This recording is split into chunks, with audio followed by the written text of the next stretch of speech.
now we flying on rugs. Mind of a slime and the heart of a thug. I anticipate cause she doing too much. Hop on the slab, I'm down shifting the clutch. She dropping panties soon as I pull up. She a little better, so I gotta fuck. She a little better, so I gotta cook. Call me a vibe, now I'm up in the good. Damn, this shit right here must be look. I made it wife and turned into a slut. Hit from the back, dropping ash on the butt. Tell me to pull up, now I'm in the rush. Been fucked in a minute, I'm knocking out rust. Been fucked in a minute, I'm knocking out dust. Baby girl, I'm the one time you can trust.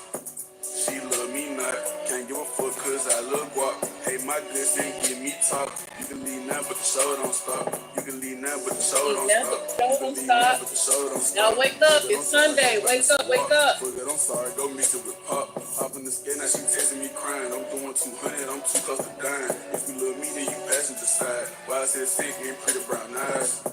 Chrome heart fit looking divine. Me and you gon' have a wonderful time. We with the button, I feel like a giant. Lil' when we fucking and you act fine.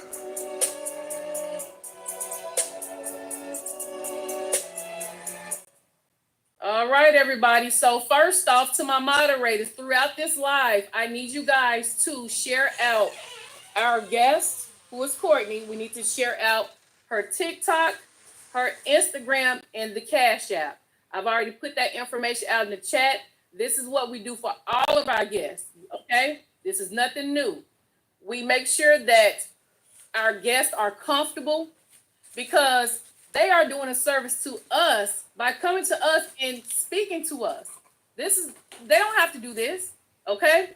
So this is how we get people to come to us by showing them love, okay? Even through crazy situations, okay? So we're about to get started, guys. I interviewed a lady named Denise.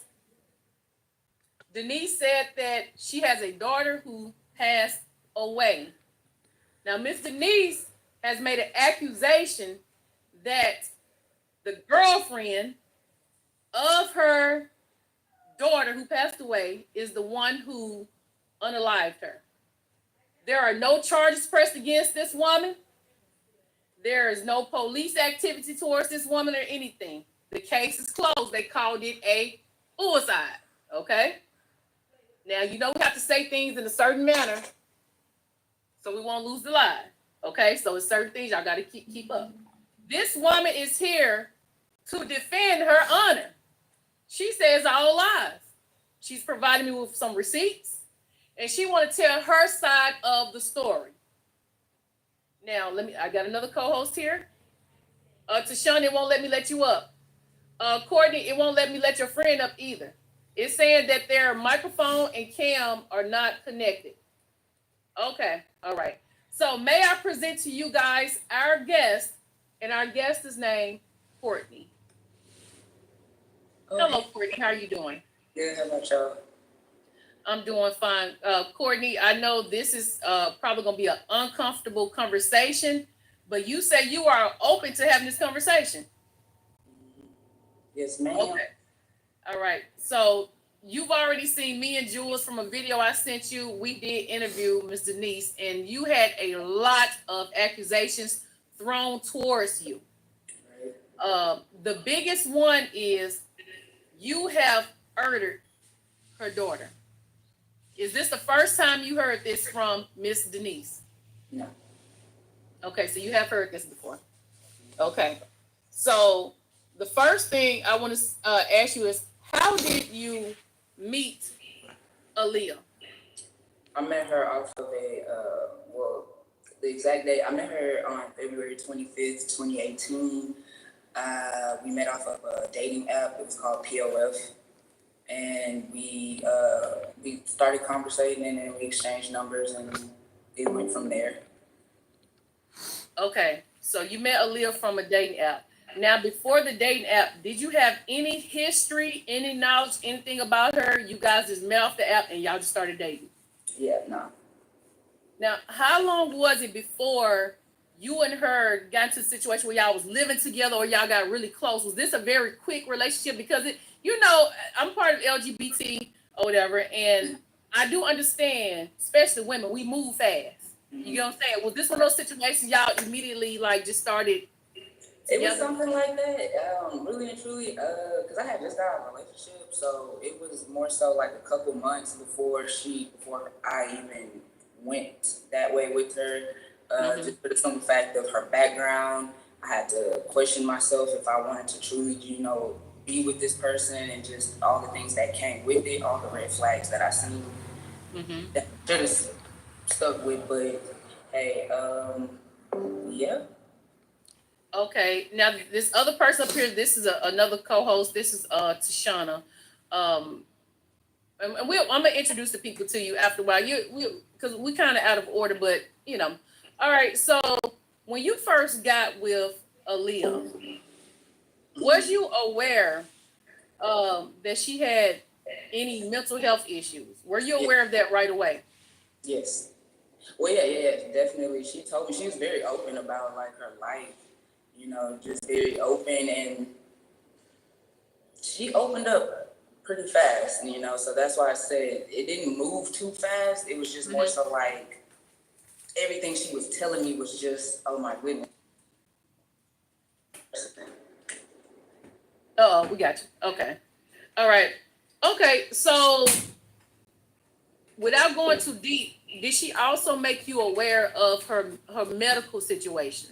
Yes, ma'am. She put it in a scenario. I'll never forget it because I instantly knew what she was talking about when she gave the scenario about it. So I kind of just, after I let her, say what she had to say, but I just told her straight up, is this about you? So she was very open and honest about it. Okay, so that's a good part that we heard, that she was open and honest with you about that. So as far as Miss Denise saying that you were using that medical illness that she has as a weapon, can you speak on that? I'm not sure what she mean by weapon. Well, what she's pertaining to, about it. Probably pertaining to this post that I made, which was me asking a point of view, like somebody else's perspective, what would they have done, or what would they do if they was in the situation that I was at that time? Like how would they feel? Just me seeking validation from others or whatever, and just really still just saying whatever and just going on with my decision of wanting to be with her. And Courtney, at no time you ever used the medical situation against her. At no time. Even in the heat of the moment, having an argument, never used it. I'd be lying if I said I didn't. Fair enough. Thank you. Now hold on, guys. Hold on. Now I'm trying to get your friend up here, but it keeps saying that either his or her mic or camera. I don't think they're trying to come in. That's the thing. They're not trying. I just sent that link to just them because I didn't know what your YouTube was or anything. I didn't know. They're on the wrong link. They're on the StreamYard link versus the regular YouTube link. Well, if they're watching this, Sam, or my other friend Stone, if y'all are watching this, bro, just go to her YouTube channel. Yeah. It's VC Iconic. Go there. VS. I'm sorry. My brain. VS Iconic on YouTube, and you'll be able to chat and everything else. And I did open up the chat. I had on members. I took it off because it's confusing people. I took it off so everybody should be able to chat. Okay, from both channels. All right, TikTok. Y'all make sure, please, somebody make sure y'all sharing out. I need to see Courtney's Cash App as well as her social medias flowing throughout the live, if you guys don't mind. And if you're on TikTok, please double tap, okay? I need you guys to do it for me. Now. Okay, hold on one second. Okay, I got some moderators over here already. All right, so let's get started. Okay, so far you said you met Aaliyah off of Plenty of POF. Then you said y'all did kind of get into a relationship pretty fast. And then I asked you, was you aware that we met in February, so we got together. I asked her out in April 27th. Okay. And you said you are aware that Ms. Denise are making these accusations towards you, and then you are aware of her illness. She was open and honest. Mm-hmm. And you said that, when you've gotten mad before, you have used that towards her as a dig towards her. Yeah, it was out of anger. It was just like, because when she came to live with me, actually, when I met her, she was staying with a friend, a guy. and his family or whatever. So, and it was just like very, very uncomfortable for her and everything. So I asked my mom and, you know, told her about her situation and this and that. And pretty much she came to live in with me around April, at the end of April, beginning of May. So from February to the end of April, you two were just dating, and then at the end of April, you moved in together. Yeah, she moved in with me. Okay. Thea, press mute, baby. Okay, all right, so let's move into the next chapter. Okay, so the next chapter now is you and Aaliyah are getting to know each other. Now, you said she came to live with you and your mother. Now, in the midst of this, were you saying, like, what are you doing here? Where's your family? Like, was you confused about having family? Like, where'd she come from? Michigan and everything. She told me that she's been in Houston pretty much, like, not all of her life, but majority of her life. She's been in foster homes, multiple foster homes, in and out. She did go back to stay with her mom. I remember because she told me she was living in the basement of that home at the time. And then she came back to Houston. But she's also been to other places such as like Cali, Florida. She's been to New York. She's been a couple of few places actually, Louisiana, and that's where she was getting food stamps from because she had an ex-girlfriend out there, you know. So she knew a lot of different people. She knew she was very, very well known. Now, was she well known in a good way? When you say well known, like well known in a good way or a bad way? She told me she was living in the basement of that home at the time, and then she came back to Houston. But she's also been to other places such as like Cali, Florida. She's been to New York. She's been a couple of few places actually, Louisiana, and that's where she was getting food stamps from because she had an ex-girlfriend out there, you know. So she knew a lot of different people. She knew she was very, very well known. Now, was she well known in a good way? When you say well known, like well known in a good way or a bad way? More so in a bad way. People, like, you know, just in a bad way. People were just trying to get to her because she, like, you know, she was pretty and she was very sexually open for whatever reason. Yeah. Okay. Now, as you and her were getting to know each other, what was she telling you about her upbringing? That's what we need to know about. We want to know about the upbringing because it's being said she was estranged from her mom. She wasn't estranged from her mom. We heard about some molestation stories. We heard about, you even kind of slipped up and told me a little something about the stepfather now, that they're now. So we want to get off into that. So if we could just kind of walk it down. So what did she start saying? Like, why is she the way she was? Pretty much because she didn't have nobody.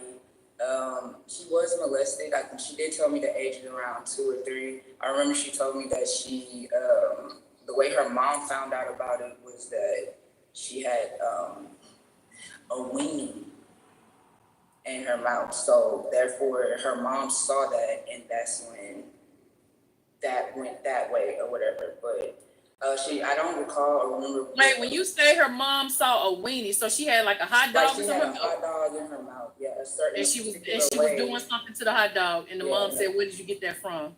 Pretty much. Wow. Yeah, so she also pretty much she told me that because she was in and out of foster care, she really didn't have too much of a good relationship with her mom. Now I do know she did always bring up good memories with her mom about her cooking and the holidays and, you know, spending time with her siblings, you know, being with her siblings or whatever.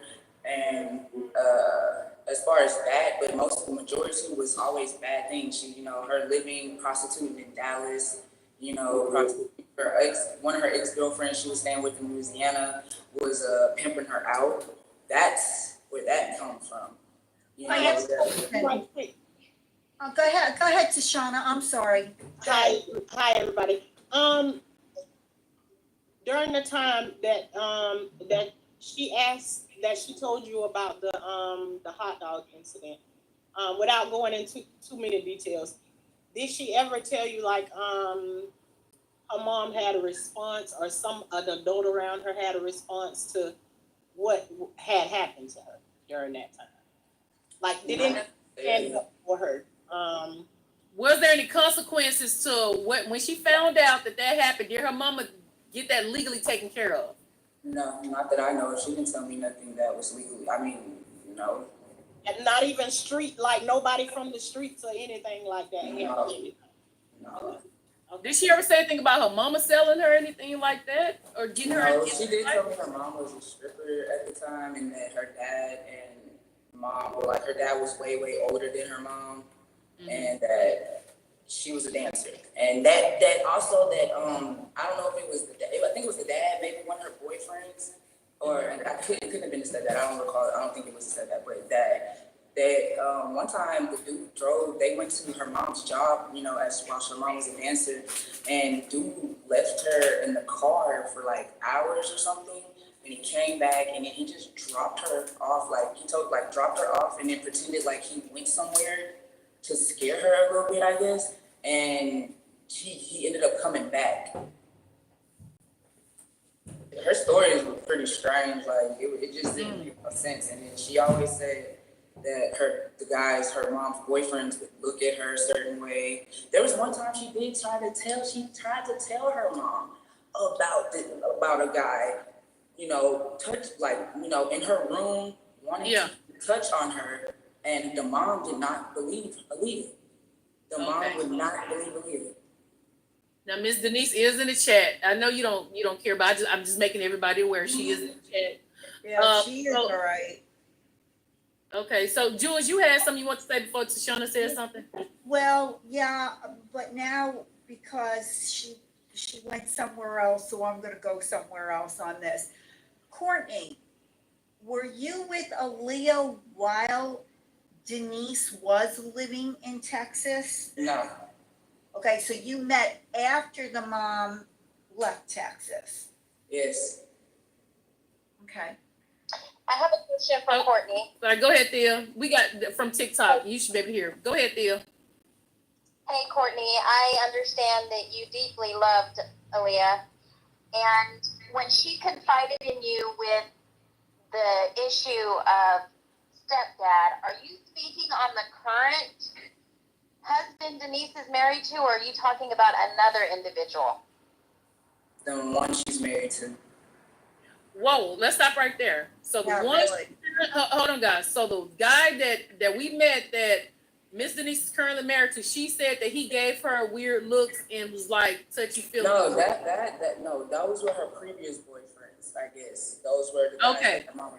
But the one that she is married to, she told me a story that one time that he told her that she wasn't wearing any undergarment underneath her leggings or whatever. And I felt like when she told me that was pretty strange, because like, why is your stepdad noticing that you don't have underwear underneath your leggings? Right. And that is true. We're going to definitely ask Miss Denise about that a little bit later on. Now, guys, make sure y'all are sharing out the social media as well as the Cash App. That's how we get people to come interview with us. We donate for their time. Money is time and time is money. Y'all know how we do it. I know TikTok, some of y'all not that familiar with me, but over here on YouTube, we know how we get people to come to us for entertainment. Okay. Now, Courtney. So, Courtney. Oh, go ahead, Thea. Go ahead, Thea. Sorry, honey. Can you share with everyone listening at the reason that Aaliyah told you that she was in foster care? The type of person that I am, I'm just a person that, I know how to talk to people. I know how to use my words, and I know how to give off this energy where people are just naturally comfortable with me. I could meet a stranger off the street and they start telling me their whole life story, so, and pretty much I know for a fact that I felt like her safe haven, like she could really trust me with her inner, her most deepest, darkest secrets, which there are some pretty dark secrets that she did explain, like, she did tell me, although I had to question her about these things because in my mind, I wanted to know what has happened to her along the way, know. And she's been, she ran away at the age of 13 to Arizona with a guy, ended up contacting what she had. Yeah. Even though I did see the previous interview with Miss Denise or whatever, and what she said, as far as what I'm gonna say is, Aaliyah told me that her mom blamed her for the reason why she got what she got. Wow. And we taking notes. We taking notes. Now, Courtney, let me ask you this.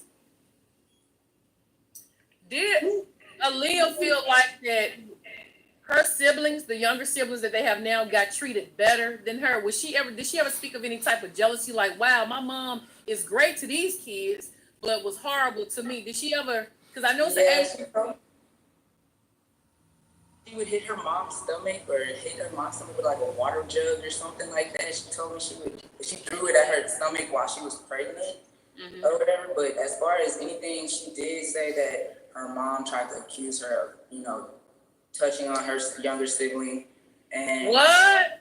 yeah, it was pretty messed up. I was like shocked, but yeah, pretty much she had to stay, or she had to get away after that, because that was a pretty big accusation, and she really was like hurt behind that, for some fact. But she was glad that her younger siblings did not have to go through certain things that she went through as a kid. But she accused Aaliyah of molesting or touching or whatever her own siblings. Are they boys or girls? They're 2 girls and 1 boy. Okay, it's 3 of them. I got a quick question. During the time when Aaliyah was telling you these stories, did you connect with her because you've been through some of those things with her? Because it's sometimes when you've been through those things, you can connect with people when they tell it, and it's just strike a nerve inside of you. So when she was telling you, did you feel the energy of there's no way she know these things and not have been through it? Yeah, I have plenty of stories of my own. I'm asking you to share any, because when you get comfortable enough to do it, but I know I've been through some of those things too. So I've been molested at the age, when I was younger, probably at the age of 7, 8, by my aunt. So there was a lot of things that we had in common, but not so in common. It was just I understood her on a more in-depth level. Okay. All right. So let's move the post a little bit. So y'all get together. You say y'all was living with your mother at one point. Now, because she was living with some friends, some guy friends, and she was uncomfortable with them. So how did y'all go from living with someone in the chat? That's when they say y'all trauma bonded, and that's people do trauma bond. So how did y'all get from being at your mother's home to, you said y'all was living in abandoned churches and in homeless shelters? Before that, because we was together for 2.5 years, almost. I say 3 because it was like we were still talking, like at the time, like talking, but we were still on it, like on and off kind of thing.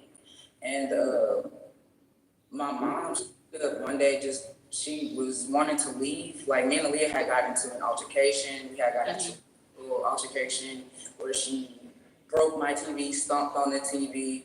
And my sister had to come in the room and break us up. She ended up packing. I told her to get out, because I wasn't with that rah-rahness. Like I didn't expect that from her, so it was just like. So at that moment, you've never seen Aaliyah get down and fight like that. So she popped off on you. You like, whoa, I ain't never experienced this with you. And that could have been like the bipolar that she was diagnosed with. Like, you like, oh shit. Yeah, now, was she a fighter? Was she a fighter? Like, was she no weak? Even because people look at like you light skinned, you weak. She wasn't no weak. Nah, she always told me about the story. She always has fights in school and stuff like that. I remember her telling me crazy stories with her fighting. She's been to even Job Corps and told me how she got kicked out of that or whatever because she was in multiple, physical altercations with the other girls, or it was always something. And she got jumped one time by 5, 6 different people. This was back in Michigan, though. Wow. Okay. So, all right. So let's move up a little bit. So back to the homeless part. Now, so that situation happened. I guess your mom like, this too much. Y'all need to get out. Yeah, no. She ended up packing up. I came home from work and all my mom's stuff was gone. But my room, anything that was there was gone except for everything in my room. So me and Aaliyah, I had to do what I had to do for me and her. I wasn't gonna just let her just be out on the streets. That's another reason why I let her come back after I told her to leave, because the person she was staying with, one of her other friends, like, the girl is starting to trip behind Aaliyah because I guess the baby daddy was, I don't know. Aaliyah was a very beautiful girl, so that's why she drew a lot of attention. Yeah. And the girl was trying to, she had nowhere else to go, and I just didn't want to see her on the street. So I ended up, I was working at the time, she wasn't, but I ended up getting a storage for our stuff to be put in, and I ended up finding us a studio bedroom apartment. Her name could not go on the lease due to the fact that she had some charge on her background as far as in another county, which was Dallas-Fort Worth County, for destruction of property. Okay. So that was on her background. So my name was on the lease, but that's where we ended up living there. And then Courtney, is this the same place where she passed? Is that no. Okay, different apartment. Okay, thank you. Okay, so all right, so y'all moved into this new place. So how did y'all get from After this we were new living with my best friend. We lived with my best friend for 2 weeks before we got our place. We lived with her and her mom and her sister. But I'm trying to lead to the part where y'all got from having y'all own place to where y'all was homeless and in shelters. Well, and I wasn't homeless. That's the thing. So you was never homeless. It was her home. Nah, I chose to be with her in those moments. I had somewhere to go. She didn't. But I chose to be with her because I didn't want to see her by herself. Like, I love that girl, bro. Like, come on. So she literally was finding empty, abandoned church. churches living to in. go stay in these shelters. This shelter, it was called the Covenant, and it was located. Like, I literally went looking for this girl at this shelter. I caught the bus trying to find her because she had blocked me one day. Like, the next day after one night it was going out and stuff, and the next day, boom, I don't hear from her. I can't get a hold of her. So I went looking for her, but to see she was at the shelter. And that's the shit. Like I said, it was a Covenant. But the only reason why, because I slept with her in an abandoned church and at a bus stop for 2 days. Wow. The first was the bus stop, then it was the abandoned church. I watched this girl get into a fight with another person at this shelter. There was a lot of people that was against her, and I always told her that when we got together. But against her, why though? When you say against her? Because Aaliyah had a mouthpiece on her. Like, she made she was Yeah, press mute. Y'all press mute, Coach P. Press mute. She always had fake friends. Press mute. Oh, you go ahead. I'm sorry. Yeah, she always had fake friends. I always told her that all these friends that claimed that was her friend and this and that, they weren't her freaking friend, man. All right, because when we see the picture, we see like you know how we see light skin, like that's all they girl, innocent. We would be walking down the street and dudes would be barking out their cars, honking their cars everywhere. The next was turning, bus stop. People wanted to pick us up. Courtney, what were you? Like, it was that bad. Wow. Courtney, what were you doing during this period of time? What were you doing to make a living, if you don't mind me asking? I was working different. Well, for one, before I got with Aaliyah, I started working at Specs. I was working at the liquor store, and that's when things kind of went trailing downhill from that point on. So I was working there till I got fired, unfortunately, because I was drinking on the clock. And that's how bad it got to that point. But the next day, this is also after she was in the hospital. I had to call, my friend actually had to call the 911 because she was in the bathroom trying to overdose.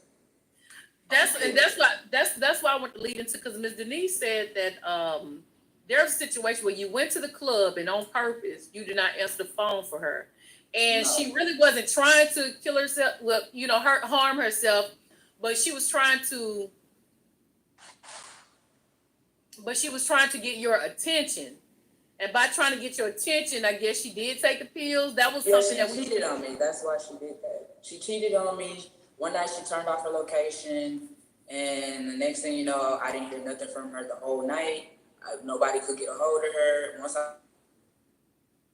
once I seen that she turned off the location, I knew what was going on already. So the next morning, I was getting ready to go somewhere. I think to I was going to work. Actually, yes, I was going to work, and she was coming in, and I looked at her. She looked at me, and I just walked past her and walked straight to the house. So within those 3 days, that 3-day time frame, the third day she came back, I let her back into the house. I let her come back because she had nowhere to go. The girl she cheated on me with, it eventually, I guess, kicked her out. So she ended up. But do you know for a fact? Do you know for a fact she was cheating? Yeah, my friends were there. All my friends were involved in this relationship. Okay. She cheated. So how you doing? Hold on, we got a question up here on TikTok. Go ahead, Jay Tudor. How you doing, Courtney? Yeah, how about yourself? Can you hear me? Yeah, we hear you. Go ahead. Okay, well let's dive in a little more deeper. Could you take us through the last 48 hours of leading up to this incident between you guys? How was the vibe? How was her vibe? Like, can you just give us a little insight on it? Wait, hold on, Jay Tudor. You talking about what incident? Talking about when she passed? Yeah, leading up to No. We began. That's way down the line. We ain't even close to that yet. We trying to. Well, I save it for that. Okay. Yeah. We ain't even close to that yet. We just at the beginning. Okay, go ahead. Okay. All right. So what happened when she did try to allegedly overdose, whatever? So my friend Sam at the time, I'm thankfully he was there because I was just in a state of shock. Like I just was numb. I didn't know. I've never been in this situation before, you know what I'm saying? So, and just to go back to about the club situation, I actually did go home that night. I wasn't even outside. I wasn't even out with my friend at the club for 20, 30 minutes before my Aaliyah's friend, who stayed in Dallas, Fort Worth at the time, she met her, was calling me, telling me that I needed to get back home because Aaliyah was feeling suicidal. She said she was saying she was wanting to hang herself. I did leave. My best friend took me back home literally 15 minutes after we had just got to this place. Mm-hmm. So I came back home that night and she was sitting there on the bed with the red light lamp on and she was just looking crazy. Nobody called 911, took her to the hospital, pump her No, stomach. she wasn't preparing herself for anything. She just she had those thoughts of wanting to do that. So she didn't want to be alone. That's what I assumed. So her friends calling, blowing me up. So of course I'm going to go to make sure this girl is okay. You know? I have a question. How many times during you and her were together, how many times do you figure that she made an attempt or she was doing maybe because sometimes it can be a confusion of whether it's manipulation or they really trying to do it. So how many times did you experience it? Because sometimes when you experience a whole bunch of times, it kind of do make you like back up off of it, when you know that somebody's playing a game with you. So how many she wasn't playing the game. She wasn't, but definitely like 4 times. I want to say 2, like a couple times when we was in our first apartment together, and then a couple times when she was in her own apartment, and that's when I was living with her. And Courtney, when you said your friends were all in the relationship, were these mutual friends that you were all friends with? Did you hear what she said? She said, when you say mutual friends, are you saying these were all y'all friends? Mutual friends when you say her friends? We can't hear you. We can't hear you. She's muted. We can't hear you. We can't hear you. We can't hear you, Courtney. We can't hear you. Hold on, I'm gonna kick you out and then you come back in. Nope, I can't hear you. All right, I kicked her out. No, all right, she'll come back in. Y'all leave Miss Denise alone in the chat. Let her do her thing in the chat. She's going out. She's gonna come back in, Thea, because we can't hear her. What you saying, Thea? What? the last lady asked a really great question, and I think I watched the video where Courtney was saying that she had done this and that and got Courtney went and got Aaliyah therapy and help because she had seen some of these signs and these behaviors. But the last person that asked that question, that was a really good question. So when she comes back, maybe you can ask Courtney to elaborate on what she did to help her. Okay. Also, too, VS, when she comes back, if you can explore, remember, Denise said it was ibuprofen. Let's see if we can get that confirmed. Okay. All right. So okay. Cause I know we want to dig down, but we still got a time limit. So we got to get to the all right. Hello? No, I can't hear you still. Can y'all hear? No.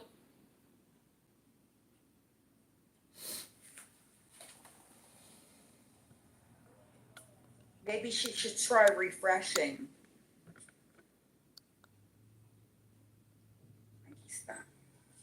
Or recharge the phone. Yeah.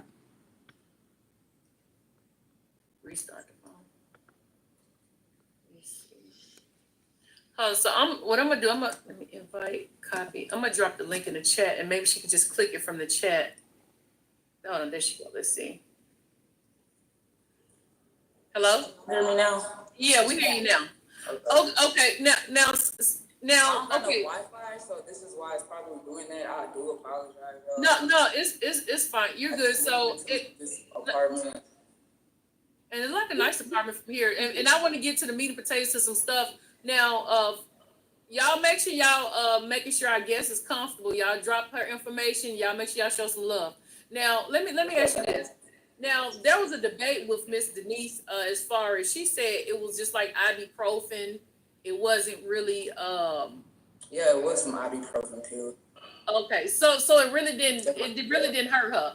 So it wasn't like she had to go to the hospital. No, she was in there for like 3 days, man. They had her on suicide watch, that's all, and then they released her. And the next day, like literally I think want to say the third or second day, the second or third day, I got fired from Specs. And I ended up going back to the hospital after that situation.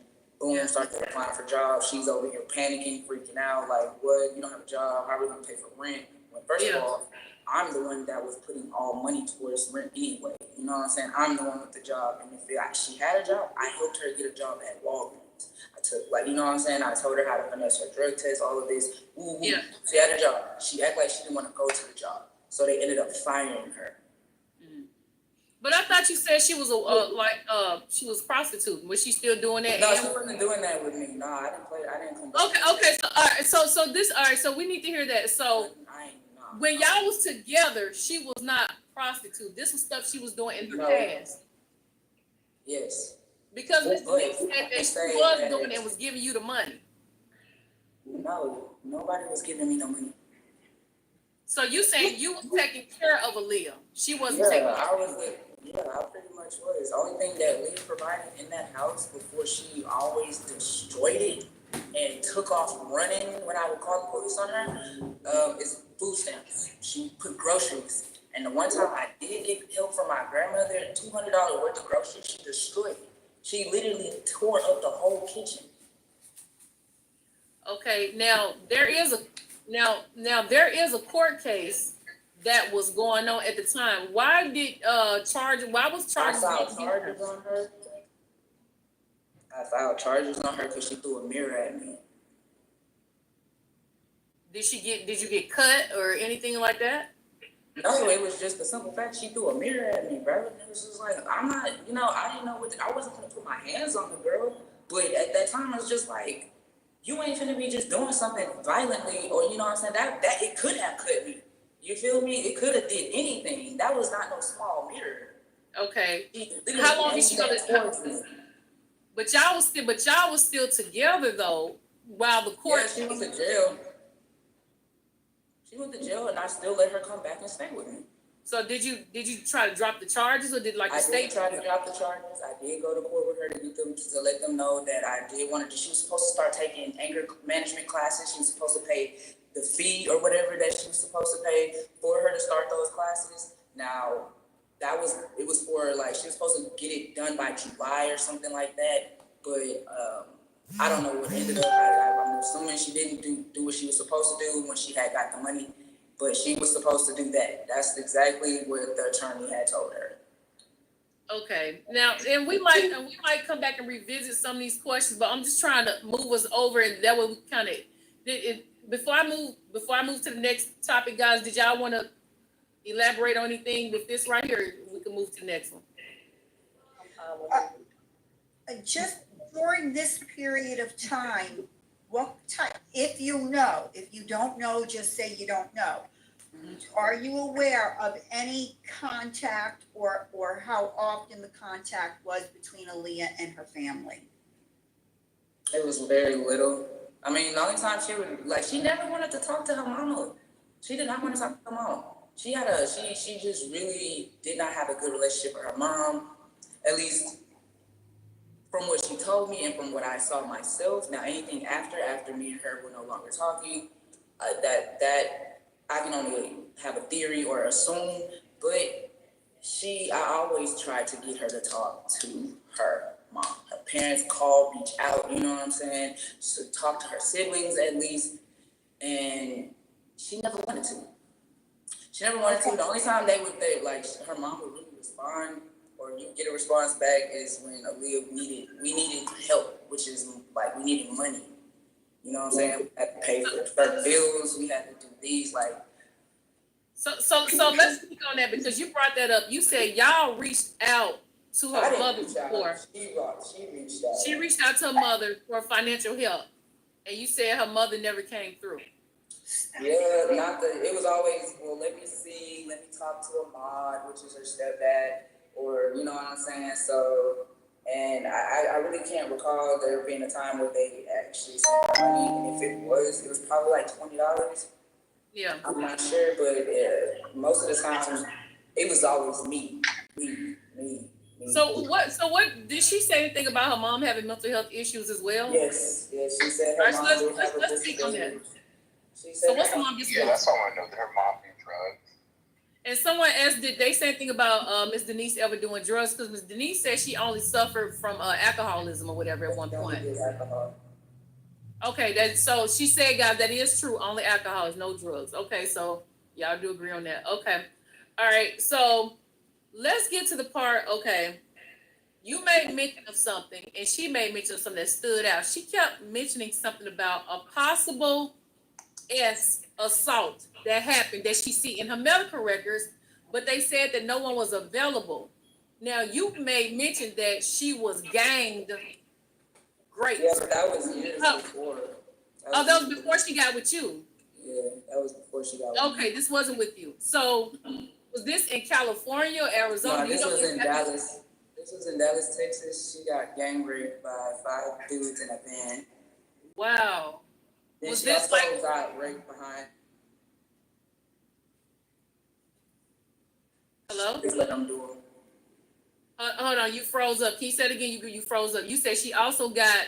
She was also sexually assaulted behind, like in this alleyway. It was very dark or whatever. Yeah. And the guy just came up behind her and she just allowed him to do whatever because she didn't care. That's what she told me. Those were her words exactly. I asked her, why would you let that happen? She did not care. She just did not want to be here. She let these people take turns on her in this van. Wow. Nobody knew about that. Nobody. And I know why she never told nobody, because the people that she had friends that she called friends, they were the ones that were always throwing stuff in her face or spreading her business out, letting people know that she had this type of condition and that. Like, I wouldn't trust nobody with that information either. Yeah. So nobody's gonna know. Not even my mom. Not even her mom don't know that, and I know she don't know that. Do you think the police, like, you listen?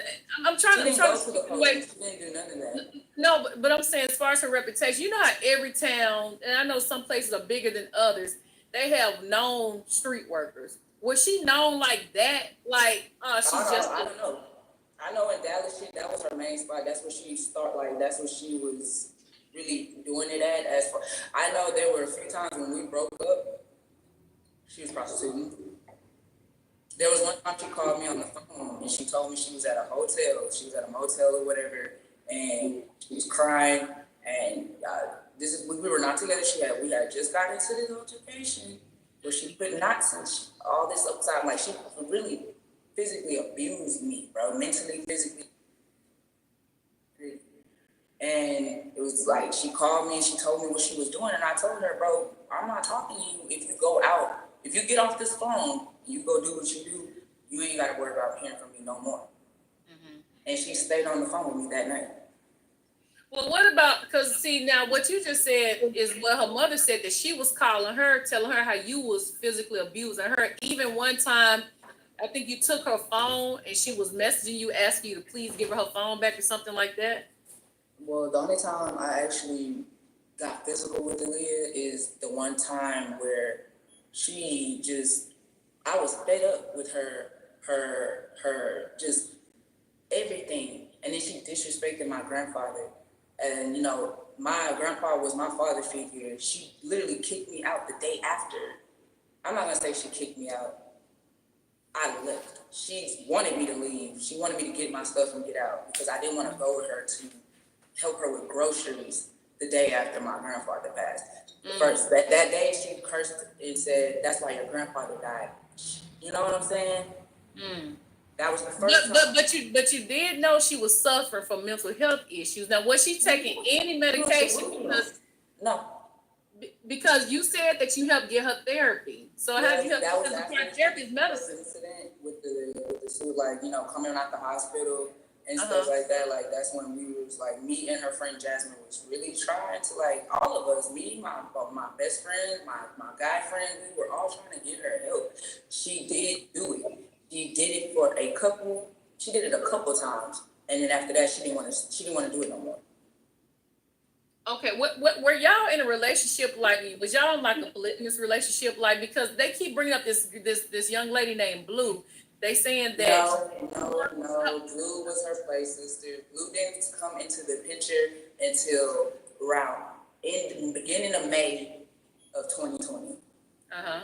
I talked to Blue before once back in 2018 when me and Aaliyah was first going together. You know, she had all these friends, so I really didn't remember who this girl was.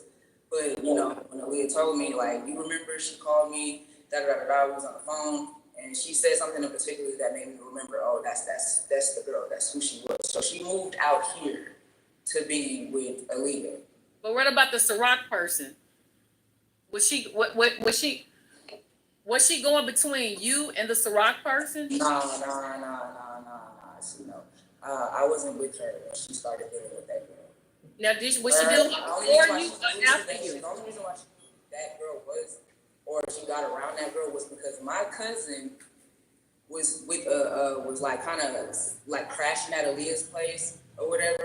This was in 2020, but everybody has been knowing Aaliyah since the time I was with her. My cousin, they've all known her the same length of time that I knew her. So. What was she with the Ciroc before you or after you? No, she wasn't with her before me. She was with her. She started talking to that girl after me and her was like, yeah. That's when she got around my cousin. My cousin that was her best friend. My cousin's best friend was Ciroc. That's the only reason Aaliyah and Ciroc ever got to see, you know, be around each other. And whatever happened, I do know that the girl sent me a sex video of her and Aaliyah to me on Instagram. You know what I'm saying? Did you and the Ciroc lady have any physical altercation, or was there any beef between you two? No. Nah, she just wanted to beef up with me for whatever reason, but I am. Okay. Did y'all need to jump in, Jules or Tashana, before we move on? Do y'all want to? I think it's move on. Okay, all right. So now we're gonna get to some more meat and potatoes. So let's go off into the conversation where this is an explosive. This is an explosive allegation. You said that people were possibly after Aaliyah because she helped set someone up to either get harmed, robbed, or killed. Can we speak on that? What was that? Oh no, I said, can you speak on that? Yeah. There was this with the Ciroc girl. That's who Ciroc used Aaliyah as a pawn to get at another stud or whatever, and she used Aaliyah as a bait to be able to do whatever as far as set the other girl up. But her name is Tay McKenzie. But after that, that's when I feel like whatever these little stories about Aaliyah trying to find a gun, she's trying to protect herself, it had nothing to do with me whatsoever. Because I was not around her. I was not talking to her. She, you know what I'm saying, whatever she was doing with Ciroc and my cousin and outside of me being there, I had nothing to do with that. But that is the reason why I feel like she was after or looking for a gun for her safety. This is when I feel like she really wanted to go back home because she didn't have nobody out here. People were after her. I also heard or know of a story where she snitched on the dude that was staying in them same apartments. His name was Michael Dozier, to the office about him selling drugs outside of his, like inside his unit. But what would make her want to do that though? Because we all know she just, man, Aaliyah was not. She was a little walking. She was like a how you say it? A devil walking. Like I don't know. Point is, she was not as nice as she thought she was. Right, but here's the thing, but somebody to have all that. She had sex with this person. She had sex with this dude, but was friends with this dude's baby mama, knowing that they were living together. So it's like a person like him, the type of person he was and he is. Yeah, I be want to get the hell away from somebody or try to get away or protect myself too. I went and snitched on a nigga and he gonna tell me that he gonna come after me. You know what I'm saying? And I'm only one person. I'm only one girl. I have no friends, no family members, no brothers. I gotta do something. I gotta get out of Houston in order to get away. So she did want to leave when all that stuff started happening. Yeah, because what stopped her from leaving? Everybody started faking on her. She was on back pages. You know what I'm saying? She was prostitute. There was one time I met up, like not me specifically, but my cousin met up with her for like the exchange. Like I guess she had her house key, Aaliyah's house key or whatever, and Aaliyah pulled up at the gas station with some random dude, and was upset that my cousin brought me and her girlfriend to the gas station while she was working, quote unquote. She smashed the dude upstairs from above her. His name was Moolah. The dude up there. He was a drug dealer. So, and there was like a lot of these different dudes, like, man, I would encounter all these people. But yeah, if her snitching to the office about that man doing what he was doing. And did he get kicked out?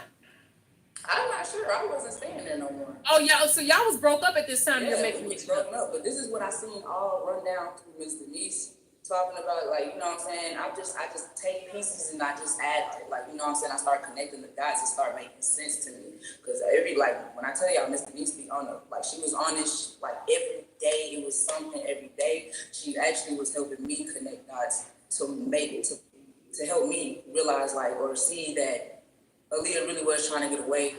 She didn't have nobody else out here after me. Right. Okay, but here's the two things that's confusing me right here, because you said she was trying to get away. She had no. I mean, yeah, she. But why did she leave? Because Miss Denise is saying she wanted to leave, but told her that she wasn't going to come unless you came, unless you accepted her. That was back in 2019. This was back when I was staying with Aaliyah in that apartment that she was. She was at, and that was an old scenario. This had nothing up to where it led up. Okay, so why did she not leave? If she wanted to go, what stopped her from leaving? Now, are you saying this as far as at that time? Because this after? No, because you said you're not talking about when she said she wanted you to come with her. At this time, people are after her. She's scared. She want to Yeah, leave. she wanted to leave. So why did she go? What happened? Is it because the mama didn't help? She didn't have no money. She didn't have a job. She asked her. I'm pretty sure she asked her mom for to. Y'all take those notes on that one. We need to ask Y'all Ms. feel Denise. if she could help her get home.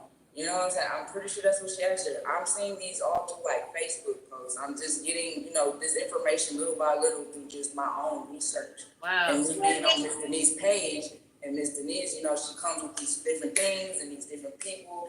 And it just really helps me connect the dots in my own way because it makes sense. And I know it's hard for y'all to understand, but it really does make sense. And I just feel like her friend Amir was supposed to be getting her this ticket home. Like that was supposedly that's what she asked Amir for her birthday. That's what she wanted, a ticket back home.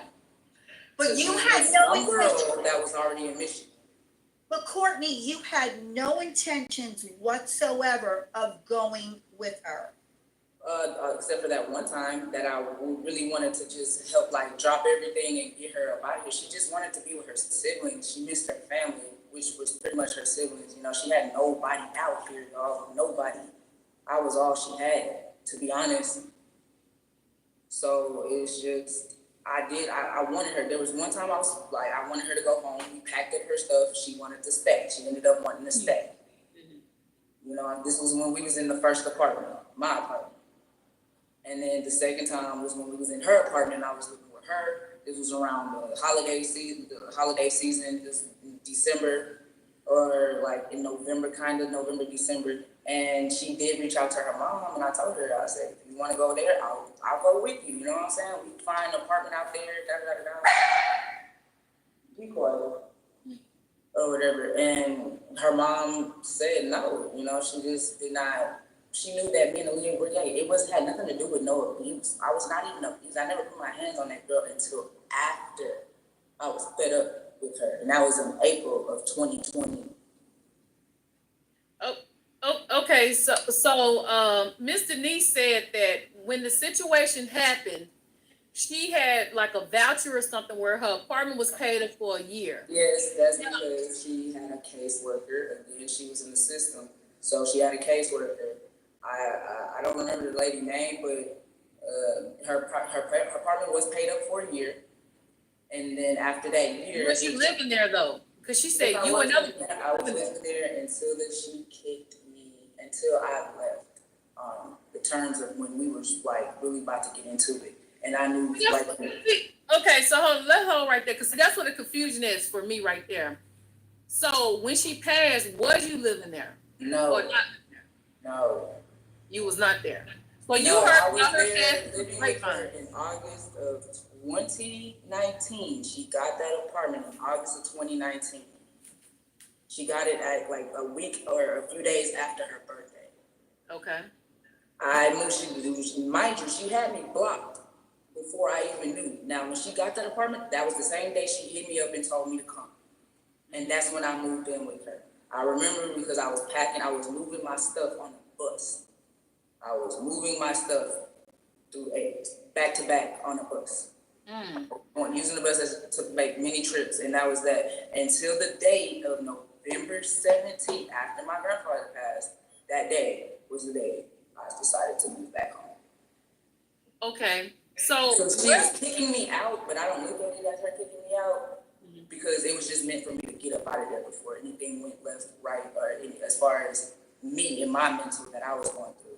So at that moment, who was living in that house? Because we've heard a story somebody climbed.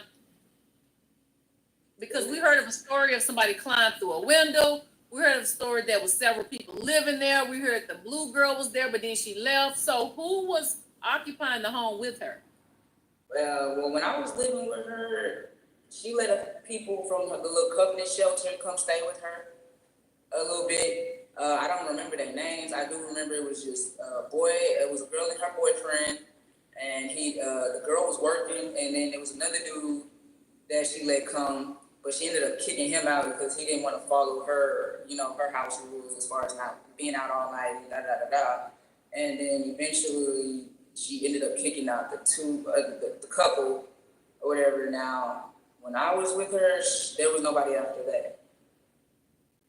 Her friend from California that she went to school with in Michigan, I forget her name, but I know it started with a K. Maybe Miss Denise might remember. I'm not sure, but she came to visit out here when I was staying with Aaliyah or whatever. And our other friend, I'm gonna say our friend because even though she met Aaliyah, like Aaliyah met her first, I met her through Aaliyah, and she was always there for our relationship. We got into it real bad. So her name was Jasmine. She came to visit, never stayed though. Now, Okay. when I left her apartment after that day, whoever came to stay over there, I don't know. I heard from my cousin that there were people in and out of there, so I'm not sure. She was always kicking people out. She was with another girl staying in the apartment as well. Then she kicked that girl out because the girl was using her. Man, when I tell you, this girl knew too many and everybody. It was just I don't know. Okay, so let me ask you this. All right, so and there may be some more questions later on where we have to rewind back, but we're trying to move on further. Okay, so now y'all not together. You know, they looked at some of her posts on Facebook. She was saying y'all was not together. Ms. Denise said that she was going to move in with somebody else in another state or whatever. Yeah, that's when she was trying to leave Texas. I guess she was supposed to be going back to Flint. With some stud girl or whatever that stayed out there, and that was all I knew after that. Okay, so where were you? Now we want to experience, Courtney, when you got the phone call saying that Aaliyah is no longer on this earth. Where were you? What was your reaction? And how long did it take for you to reach out to Miss Denise? I was staying with my mom, and that was it was at nighttime when I received that phone call. Well, really, when that person reached out to me, I didn't know what they was reaching. I thought they was there to try to harass me behind Aaliyah, one of her minions was after or something.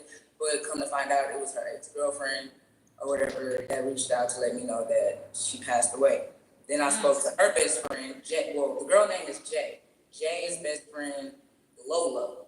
I spoke with Lola. I talked to her, and Lola said she couldn't get a hold of Miss Denise. Nobody knew who her name was. Nobody knew his mom. I was the only person that could reach out and knew who this woman was. Okay. So the police, nobody knew who Miss Denise was. Nobody. Couldn't even contact her. So how long did it take for you to let Miss Denise? Did you let her know right away when you found out? Yes, I did. I called her. She didn't answer. I figured it was too late, or whatever. So, but I did tell her through text message. I let her know to in the best way I possibly could. Mind you, I was intoxicated. So it was like I was intoxicated, but I was still aware of what was going on around me. It's just instantly. I just told her straight up, I heard that your daughter has passed. Please call me when you get a chance.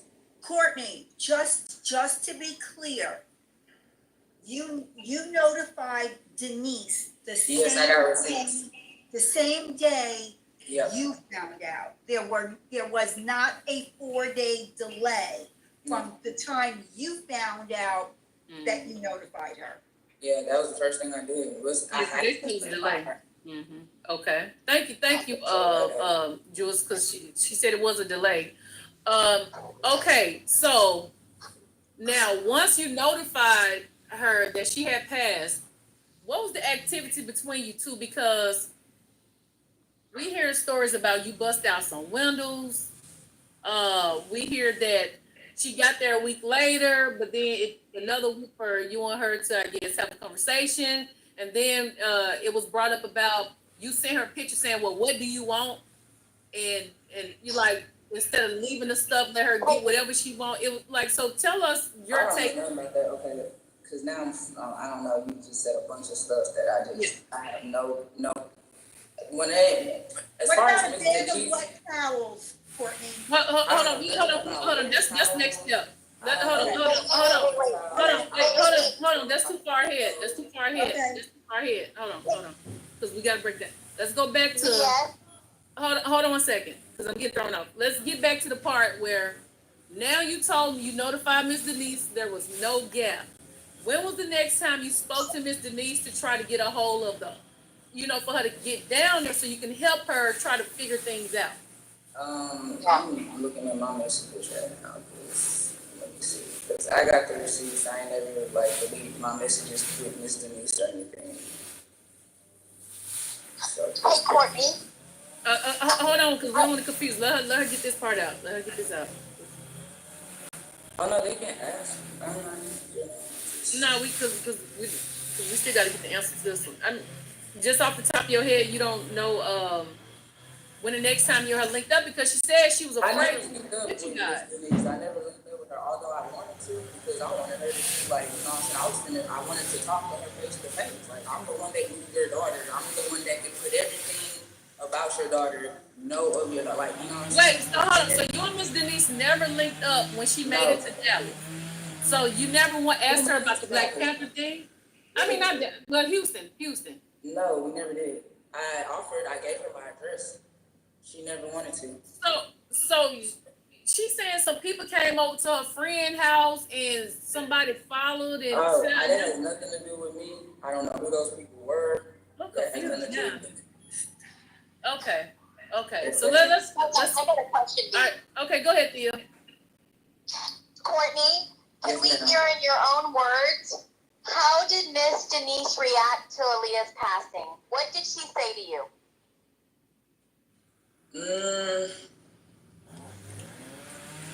I can't remember. It was just like, she was just, I don't know. I would have to look at my messages. No. When y'all talked on the phone, you told her Lil passed. Did she? I Was wasn't she on the screaming? phone with her. I didn't talk to her on the phone. Oh, you told her through text. I told her, yeah, I called her. She didn't answer. Again, it was late. I understood that, but I still was gonna. I was gonna. And she never called you back. Voice. I know we talked. She ended up calling me back after I sent her a few more messages to call me. Like, hey, call me ASAP. It's about, please call me. It's important. And she ended up calling me. I don't like. We was on the audio call for like 25 minutes. I don't know what we were talking about. I just was telling her everything as far as what I was doing, what my workouts were, and I just didn't know what really to say as far as like I was hurt as well as she was. All right. So at that moment, she wasn't accusing you of anything or whatever. No. Okay, because now it's the topic of her cell phone is missing and is locked up where she can't get in. It's something about. Nothing to do with that. So you don't know anything about that. So you wasn't the one who gave her the passwords and email address. So who the hell was she talking about, y'all? She was talking about Ciroc.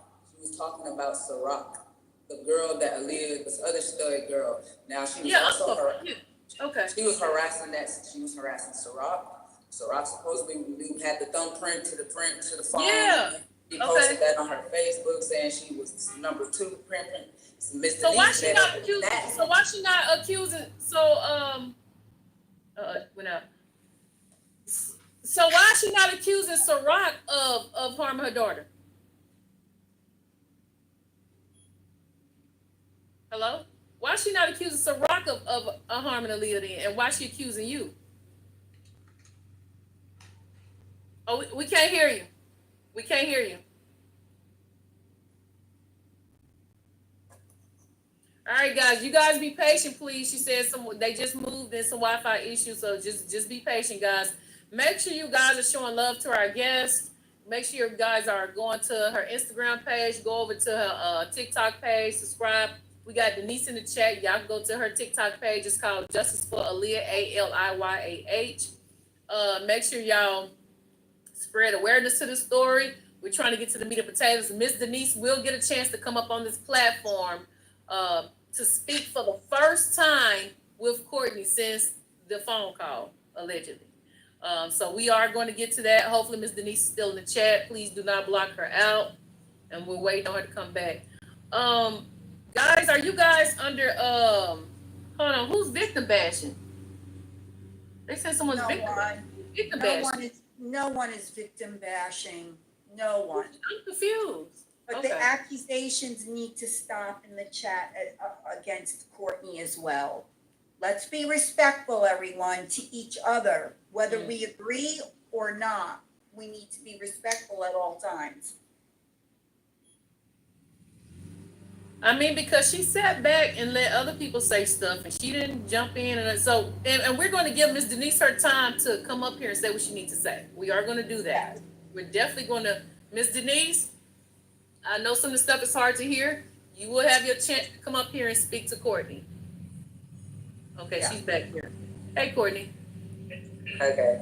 All right, we Yeah, hear my you bad, now. guys. I had to- Okay, so this is some questions we definitely. So why is she accusing you and not Ciroc, the current girlfriend? Then she's also accusing Ciroc as well. so she's saying both of you guys. Yeah, me, Ciroc, and Blue, and whoever else she got, Michael Dozer, and all of these other people. She says Lola did something. Like, this lady has been accusing multiple different people, but mainly me, Ciroc, and Blue.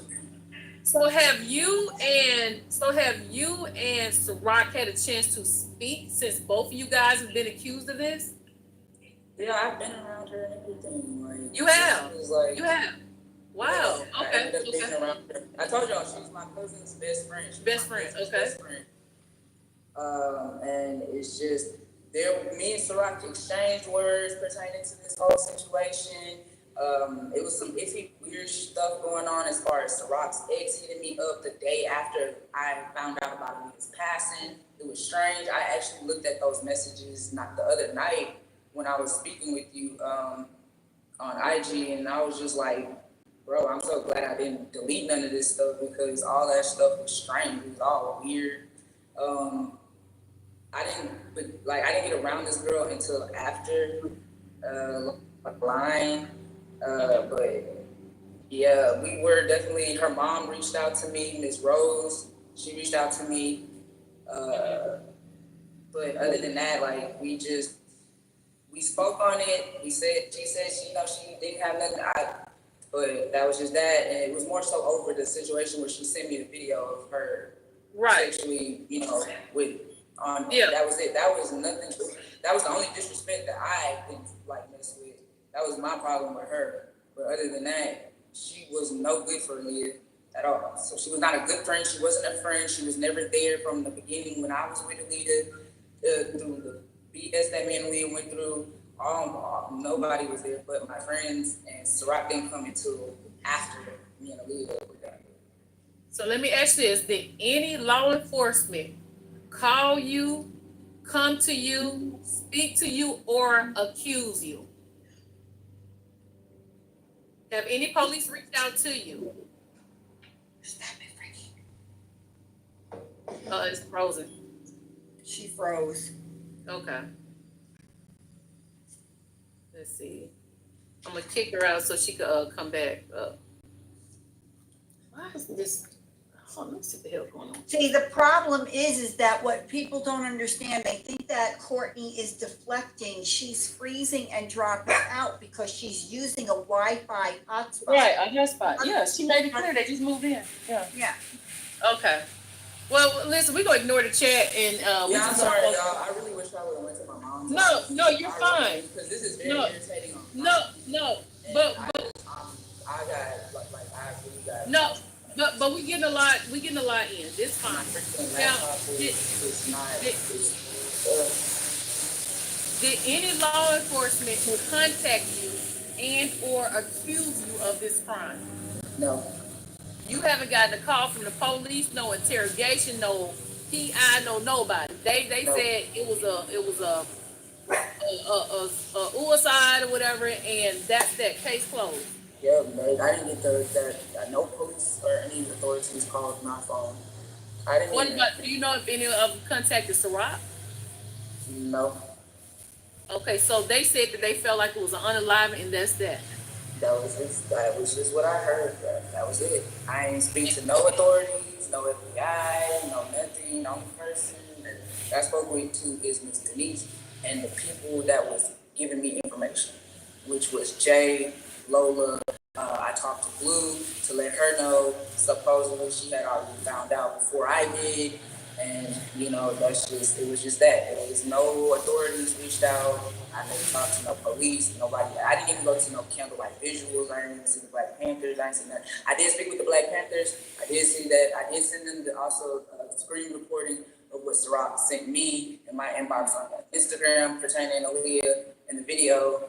I also sent screenshots of maybe like some other stuff to whoever I was speaking with, and then I didn't hear from them no more. The Black Panthers, they just did not reach out to me. I didn't reach out to them. That was just that. Can we go back to, did you bust out any windows? Because the mom keep I busted out the window as far as after I wanted to go to the house to see if it was still open or whatever, because my Blue, at the time, she had the key to Aaliyah's crib still, so she was able to get in the apartment, and she got some belongings of Aaliyah, and she still has those belongings too, but when I went, the door was locked, so I went around to the back to where the bedroom was, and I just busted out the window to see inside, just to get a peek. I didn't climb through it or anything. I just busted the window to see what was all in there, and it just looked like it was just people took just things from her apartment. So I'm going to show them, I want to show them the pictures that you showed me. And the reason why I feel like these pictures are important because Miss Denise said the house was ransacked. It was water. It was no mattress, no nothing. So the pictures you showed me, are these pictures after, like were these after pictures or when you was there?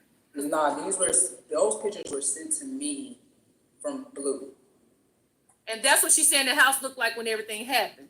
Because Miss Denise said the house was ransacked. And it still looked like that even when I looked through the window. Let me show the people because we really need to get to Miss Denise on this because I was confused. Hopefully it's big enough for them to see. Now that's the kitchen. That's the bedroom. It don't look ransacked to me. I see a mattress and a box spring. She said there was no mattress, no box spring. That's the floor in the kitchen. This the bedroom. I just see covers on the floor. It's like that's not even if that's what you call dirt, I'm a dusty bitch then. Cause I don't see. I don't like. It looks like somebody knocked some stuff on the floor, but I don't see roaches, rats. I don't see no holes in the wall. I don't see carpet. Like I'm thinking they talking about project. I'm thinking I'm gonna see some rat. I'm thinking I'm gonna see some crazy shit. It was not, her apartment was not dirty. It was very well cleaned. She didn't have a lot of stuff, so. And are those the wet towels? She did have a couch and stuff before. She had a table and everything, but she had sold that for money. She needed money, so she sold empty. And you saying this is what they sent to you and said what the bedroom looked like right here. So like, that's what Ms. Denise called ransack. She used the sheet that was on the bed to go and do it, Yeah, to get in there. Okay, so let me talk to the chat real quick. We up to 677 people on YouTube and we at 85 on TikTok. Now, does that look ransacked to y'all? I mean, when I say ransacked, I'm thinking like somebody just tearing shit up. I mean, I might be tripping. No, that just looks untidy. Yeah, it was. Ransack would be, things would be everywhere, drawers open, whatever, no. Because like you see in the bottom picture, there's a table next to the bed. The stuff is still on the table. Yeah. If it was no. When I spoke with Miss Denise, I got the impression that you shouldn't see no furniture. It was like a bunch of stuff that's like. It was the hood, yeah. Like there would be no furniture or anything. Just yeah. All the debris and stuff would be just trash on the floor. And Tashana, did she not also say, I'm not sure if she said it to you or if she said it to VS, but did she say that there was an air mattress in there? She said that was in the closet. She said it was an extra mattress in the closet, I guess, when people stay. But I'm talking about, she said it was no mattress, a box spring was missing. I don't see that. Definitely said no mattress. That's why I'm like, this house is fully furnished and everything. Like, somebody that looked like a typical young person's house. Yeah. I was confused by this when I saw that. Maybe she got something different, but we definitely gonna get Miss Denise up here to defend that part. So that's when I'm trying to move it over. So we can start asking like the extra questions, and then we want to, we're going to try to, okay. All right, so once Ms. Denise got there, you said, so today will be the first time you and Ms. Denise have spoken since when? How long? Like, How long would this be where you guys on the panel? Where y'all The can last talk time I blocked her, because I used to, she used to send me stupid voice recordings calling me a killer bitch and this and that and harassing me for 2-3 years straight. And I got all the voice clippings where she's calling me, harassing my people, telling me that I'm going down, that I'm going to burn in hell, all that. Like, she's the one who sent me a picture of my ex hanging. I never once knew or seen that picture. She sent that picture to me. When was the first time that what caused you all to get into the first debate and the first thing? What brought it to that place? I don't know, when she just started being delusional, thinking that I had something to do with her daughter's death. Because she felt like she didn't know anything about her daughter, or, you know, she just knows of me and Aaliyah getting into altercations and breaking up on and off or whatever. And thinking that, see, there's always 3 sides to a story. My side, her side, and the truth. But I'm gonna get this one thing straight. I would never put my hands on her daughter. Never. If anything, that girl abused me. Where I had to call the police multiple times, and all she did was take off running. You know what I'm saying? So that was when we had our first apartment together. I had knots and shit upside my head, bro. Like, I had a busted lip. You know, I did throw away her belongings. I threw all her clothes away. I threw her birth certificate, all of that away, because the day after Valentine's Day is the day she decided to tear up my whole entire kitchen with the groceries my grandmother had gave me money for, to put food in the house for me and her, and she destroyed all of that bull crap. You know, so I called the police on her. She jumped my gate, she jumped the patio on the 2nd floor that we were staying on, and took off running barefoot. Every time I called the police, bro, she took off running, and all I could do was make a stupid police report.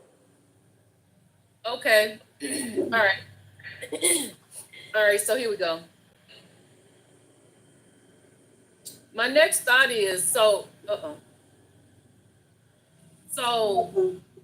did you ever get anything out of the house as a memorabilia from her, you know, for Leah? You don't have any belongings of hers.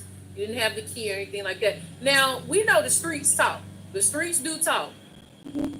Was the street, now listen, for your safety, if you only say it, don't say it, but was the streets talking, saying that they know that she did not do it to herself? Or were people saying they think she did to herself? What was the streets saying?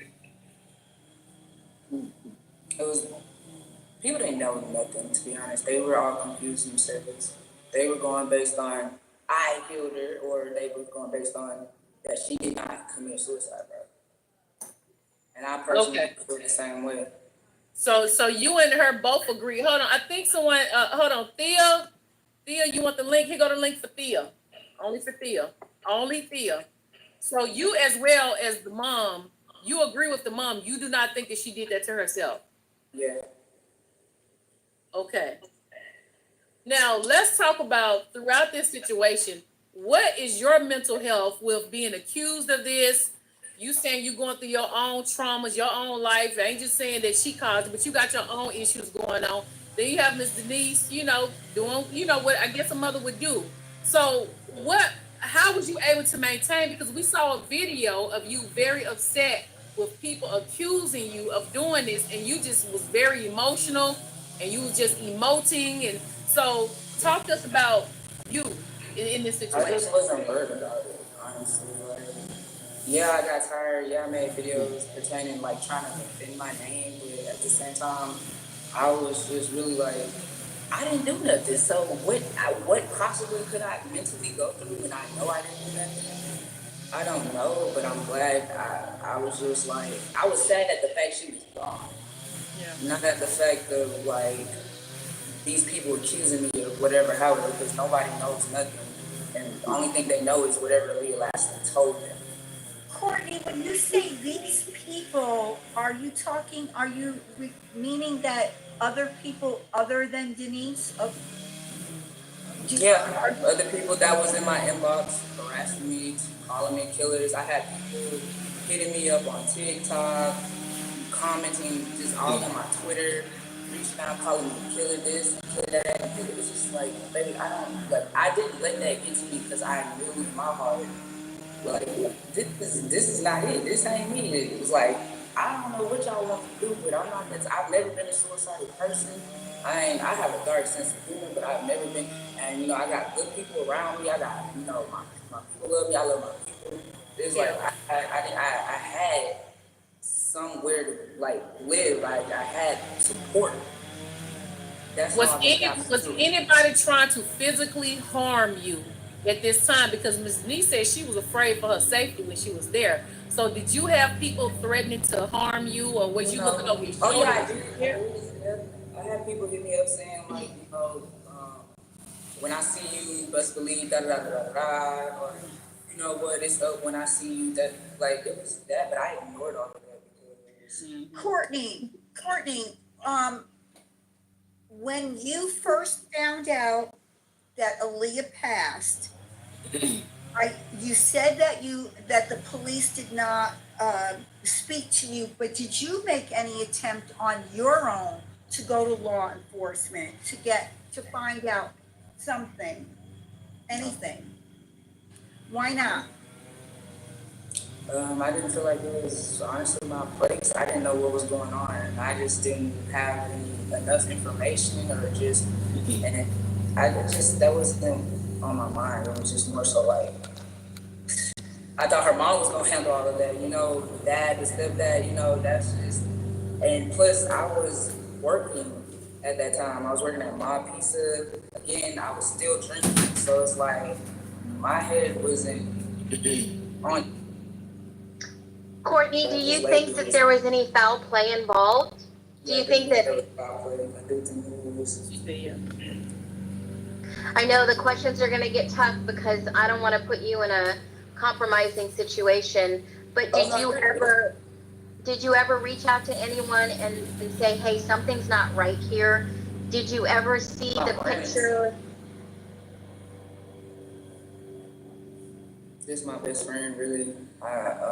They were like Miss Denise. Like I have her blocked on Messenger, but clearly I don't think I have her blocked. I was like on the page because I can still go to her page and see these. Like there were times where I would just go to her page and just look at her post to see, you know, how long she would keep these accusations up, or what else is she talking about, you know. So most of what I know is all because of Miss Denise and what she posted on her page.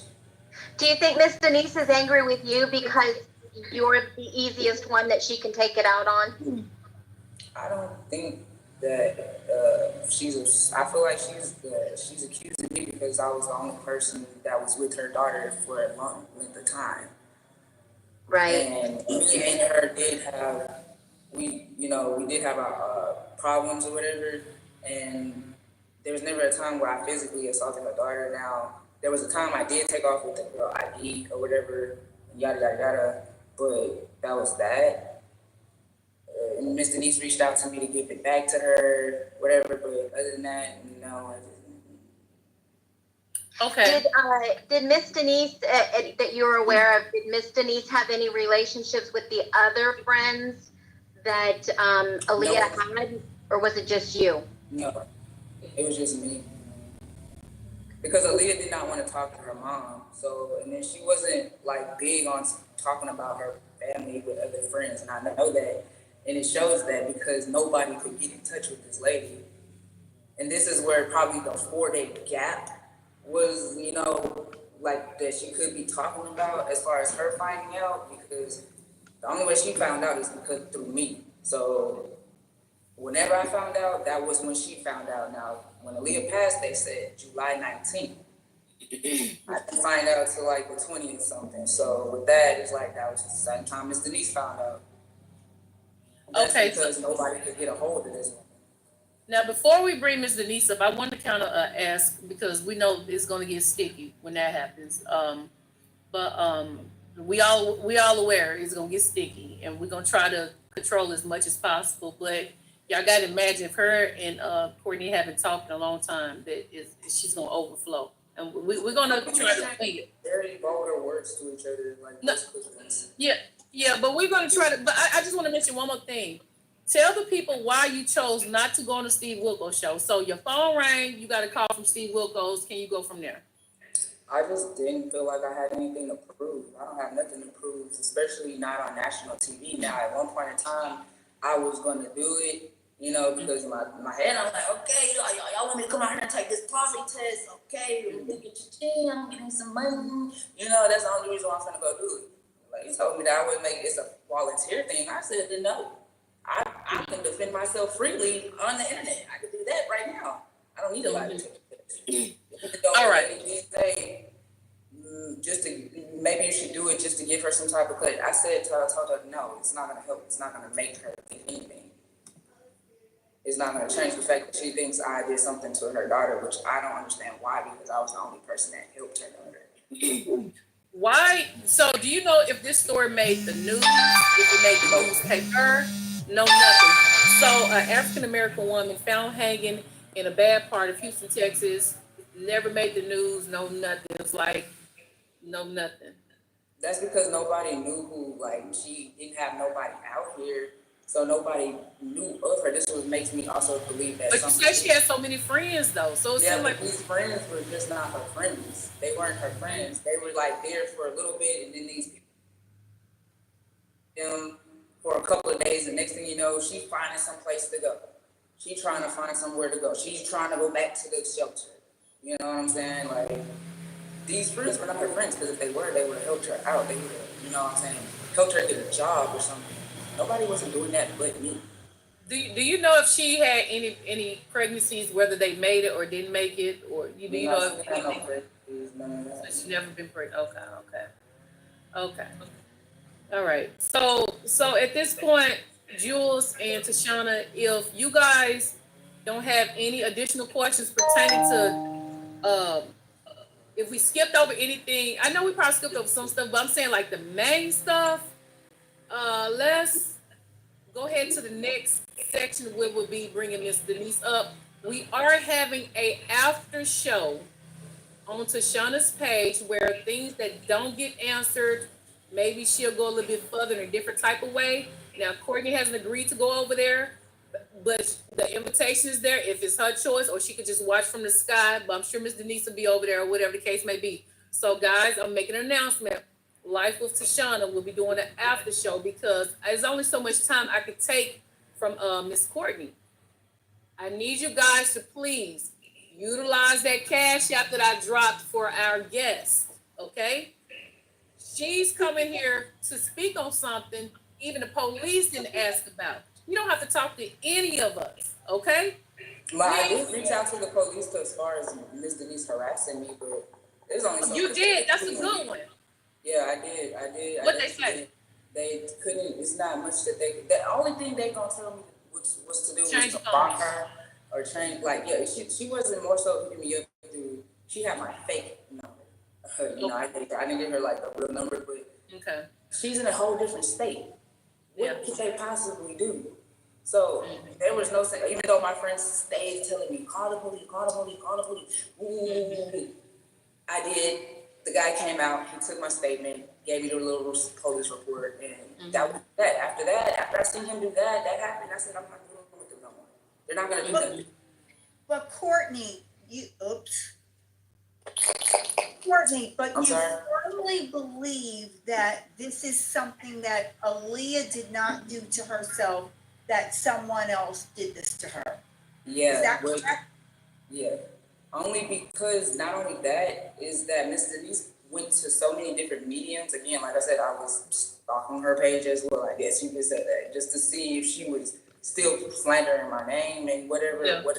But she posted this video. She had went to this medium, and I was trying to find that video just the other night when I was watching you guys' interview with her, and I could not find it. I just couldn't keep scrolling down her page to get to that, you know, or whatever. I even went through my YouTube watch history, but I couldn't find it.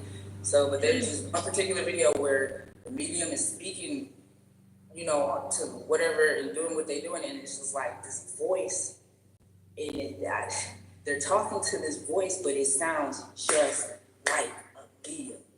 It sounds just like her, bro. And when she said the words, "I love you, mama," I knew right then and there that was real. Like, what they did, whatever they channeled, and how they did that person that they were speaking to was Aaliyah. We need And to when I find heard that. the way even my best friend, she watched that same video too, because I sent her the link, and she could even tell just that was Aaliyah that was being spoken to. So your belief is solely based on what a medium said, but nothing throughout the neighborhood or, word of mouth throughout the community. I knew just in my heart that she didn't do that to herself. I always had a feeling that wasn't what she did. I just never said nothing, but I did tell Miss Denise that I truly didn't feel like she committed suicide. Because again, she was trying to go home. What's the more she could do was just the best thing.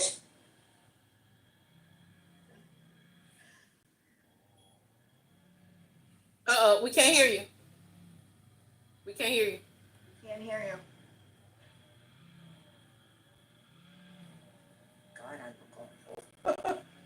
Oh, no, you're fine. Yeah, look. Oh, Jules, stop it. Y'all make sure. Hold on. Let me find your link to your TikTok, guys. We're trying to get Jules to 1,000 on TikTok, y'all. We already got Tashana there. We're trying to get Jules there. Well, Tashana got herself there. Let me correct myself. Okay. Let me see. Yeah. Congratulations, Tashana. I saw that. I did do it with a lot of help. I had to learn how to get it done. So. Well, but see what they say. He said, "Teach me how to fish," and look, I'm good. And hey, you did it. All right, here go your channel right here. Y'all make sure y'all follow. Her name is blind_gossip over there. Y'all make sure y'all follow her. She's been co-hosting with me. I mean, just showing mad love. I mean, I don't know how you found me, Jules, but I'm so glad you did. Everybody loved your vibe. You was the first person Courtney mentioned when we was talking. Okay, here she go back to y'all. Okay. I don't even know what I'm really sorry that this is happening. I wish I was asking Courtney, so there was nothing within the community or the streets talk or anybody like that there was a couple of other people that felt the same way, that something happened to her, that she didn't commit suicide. Like her friend Lola, the ex-girlfriend Jay, Blue, and then my friends as well. Like, it wasn't like, she didn't go out like that, y'all. Okay, so set aside the anger and the resentment, and I'm sure you could understand Denise is just I don't have no anger, no resentment, y'all, and all of that. But set that aside. I don't have any anger, resentment, or anything towards this woman. I've given her much respect before I had to get disrespectful to her. Along the way, I let her continue to harass me. I don't have a reason to hold hate in my heart for nobody. I don't have a reason to want or wish anything upon this lady. She mad. At the end of the day, y'all, I didn't heal. I'm still healing. But as a mother, you could understand Denise's yeah, I did. At points, I did understand. I was trying to understand, but do you think the two of you could come to some sort of common ground? Maybe that's on her. It's all on her. You know that. But you're willing if she's willing. I'm not willing to do anything but for just let this lady to leave me alone and stop slandering my name. Fair enough. Like, I tried to help her. I tried to be nice. I tried to do things for her and to help her get a story or help her understand what could have happened, who these people were that was involved with her, and that, towards the end of her passing, who she was around. I tried to help her get as much information. Press mute. All right, so forget about what you tried to do. Okay, let's take today going forward, because Denise is going to be coming up here. So forget about what you tried to do. From this point on, is if you and Denise can talk to each other in a respectful manner and come together and try to work on this together, will you be willing to work with Denise going forward to try to get to the bottom of what happened to Aaliyah? Yeah, because I just want justice for her. Thank you. Jules, I honestly don't believe Denise is gonna bend and be, We're waiting on Denise to hit the link back. I mean, I don't have expectations either of this whole situation. That's the thing. I let go of expectations a long time ago, but I am willing to be an adult and give, justice for this girl because I was once her significant other. She was once a part of my life, and she was once the love of my life. You know what I'm saying? So, if anything, I do want truth. I do want the person, whoever can just get come forth and just get justice for her as far as that goes. But as far as anything else, accusations wise, if she still feels the need to want to accuse me, I'm not gonna go. I'm not gonna do anything. Yeah, and I feel Courtney for you because I know that the police and other people had told her to stop harassing you, and she just won't stop. She wants to blame you. Yeah, but we can save that for later. We don't want to disparage Denise before she get up here. You get what I'm saying? Yeah. So let's just pray that Denise will have a soft heart today and will want to find out. Okay, so right now I have dropped the link 3 or 4 times for Denise. I've texted Denise that we're waiting on her. She's been messaging me and all this good old stuff, and I don't know what's going on right now. Second. Okay, hold on 1 second. Why is she not hitting the YouTube link? Hold on. Miss Denise. Miss Denise, we need you on the YouTube link, not on the TikTok link. That was her right there. We need put it again. We need you on the YouTube, Denise. And then there go the link. We need you to hit the. Can one of my moderators please drop to Shauna's YouTube page, because the after show of whatever questions that I was not able to get out, she's going to do her due diligence over there. Tashana has a different method to her madness than I have over here. Y'all know I go straight to it. It'll be a little bit different over there. I'll be in the clouds watching. Whoever shows up. I think she let people hit panels. And you guys get ready for that. Miss Denise, we need you to hit the YouTube link.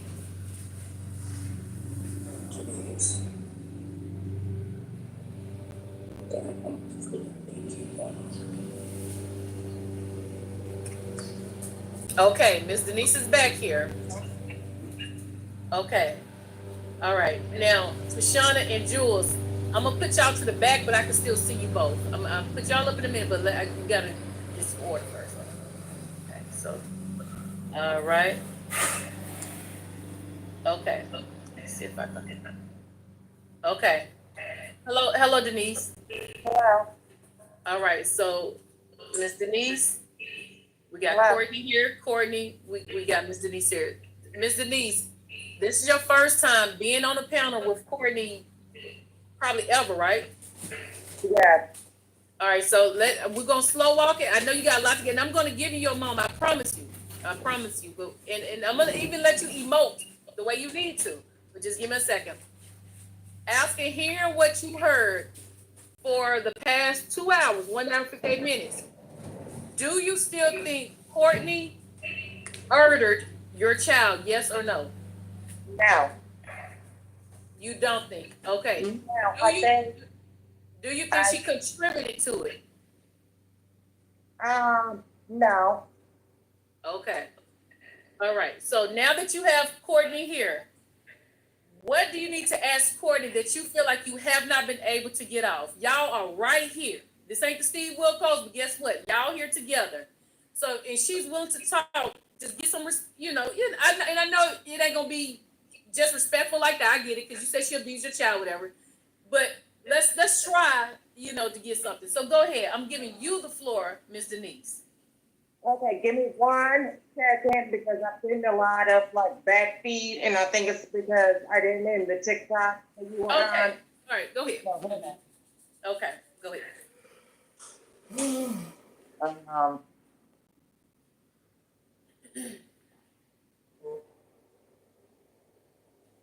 wait on Grandpa. put mute, Coach P. Press mute. Sunday Oh, feeds Lord. me peanut butter. All right, you ready, Miss Denise?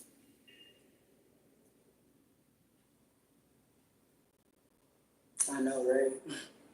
All right, I'm gonna kick her off, and then when she come back, I'll look back up. Thank you everyone for coming in, seeing the live. We appreciate you guys for being understanding. And okay, he should go back here. All right, guys. All right, so Miss Denise, you have Courtney right here. So go ahead and start asking whatever question that you've been wanting to ask Courtney. Well, first I'd like to tell Courtney that, yes, I know that in Messenger, I taunted you, or I can't think of the word for it, but I did say I'm a liar a lot because I was trying to get you to put your foot in your mouth.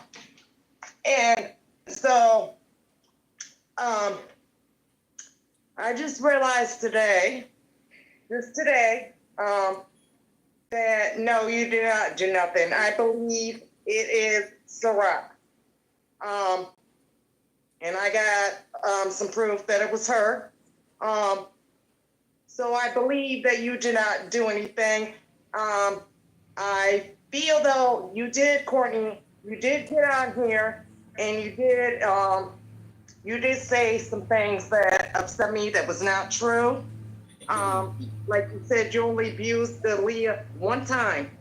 That is not true. I have a police report with there's a couple of assaults in there from you to Aaliyah.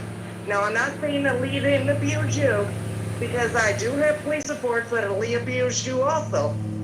So I'm not saying that y'all had a very toxic relationship. I do know that.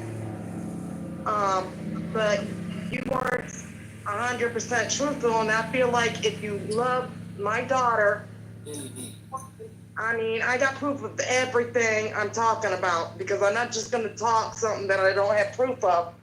But you called. Can you ask her a direct question, Miss Denise? Well, I'd like to know, why did you call my daughter a bitch? And you said that hoe is crazy, but that's somebody that you love. Why did you say that about somebody you love? She was crazy. Because what? Because she was crazy. She put me through hell. She put me through a lot. Okay, You didn't know that those things, but your daughter put me through a lot, to the point where she was the reason I started drinking very, very heavily, knowing how suicidal she was, how mentally damaged she was. That was a lot to put up with and deal with during 2.5 years of us being together. I understand Aaliyah did put you through a lot. I understand that Aaliyah was promiscuous, and I would like to comment about how you said that my husband said something about she didn't have underwear on with the pants, or whatever your comment was about she didn't have underwear under her stretch pants on. Because it looked like she did not, for one. And Aaliyah, you know how Aaliyah dressed. Aaliyah liked showing off her body, and she was dressed very sexual. And my husband mentioned that because Aaliyah used to answer our door in a sports bra. We did not like that. We did not approve of how she dressed. And we didn't like it. We didn't like her showing her body off. And if she was wearing stretch pants without underwear, we were saying something. And, you know, he was just basically looking out for her, because grown men would try to talk to her. And that's even more for a grown man to speak to her, like, you know, the way she's dressed. Hold on, I'm looking at my notes I was taking. Okay, yes, I did accuse Aaliyah of touching on one of her siblings, on Imani, my one daughter, my oldest daughter. I didn't come out and say anything to Aaliyah. What I did say, I told the people in court when we had gone to for a case that Aaliyah had for fighting at school. I had mentioned it to them because Imani, she came and she told me that, because I asked my children all the time because of what Aaliyah had been molested. So I asked them all the time, did anybody touch you? Imani said, yes, Aaliyah did, but Imani was like 3 years old. Aaliyah did bathe Imani before, and Amani, I guess she took it and was like, yeah, she touched me. But I took Amani to a center where they only spoke to her for like 2 minutes and seen that, okay, this was not true.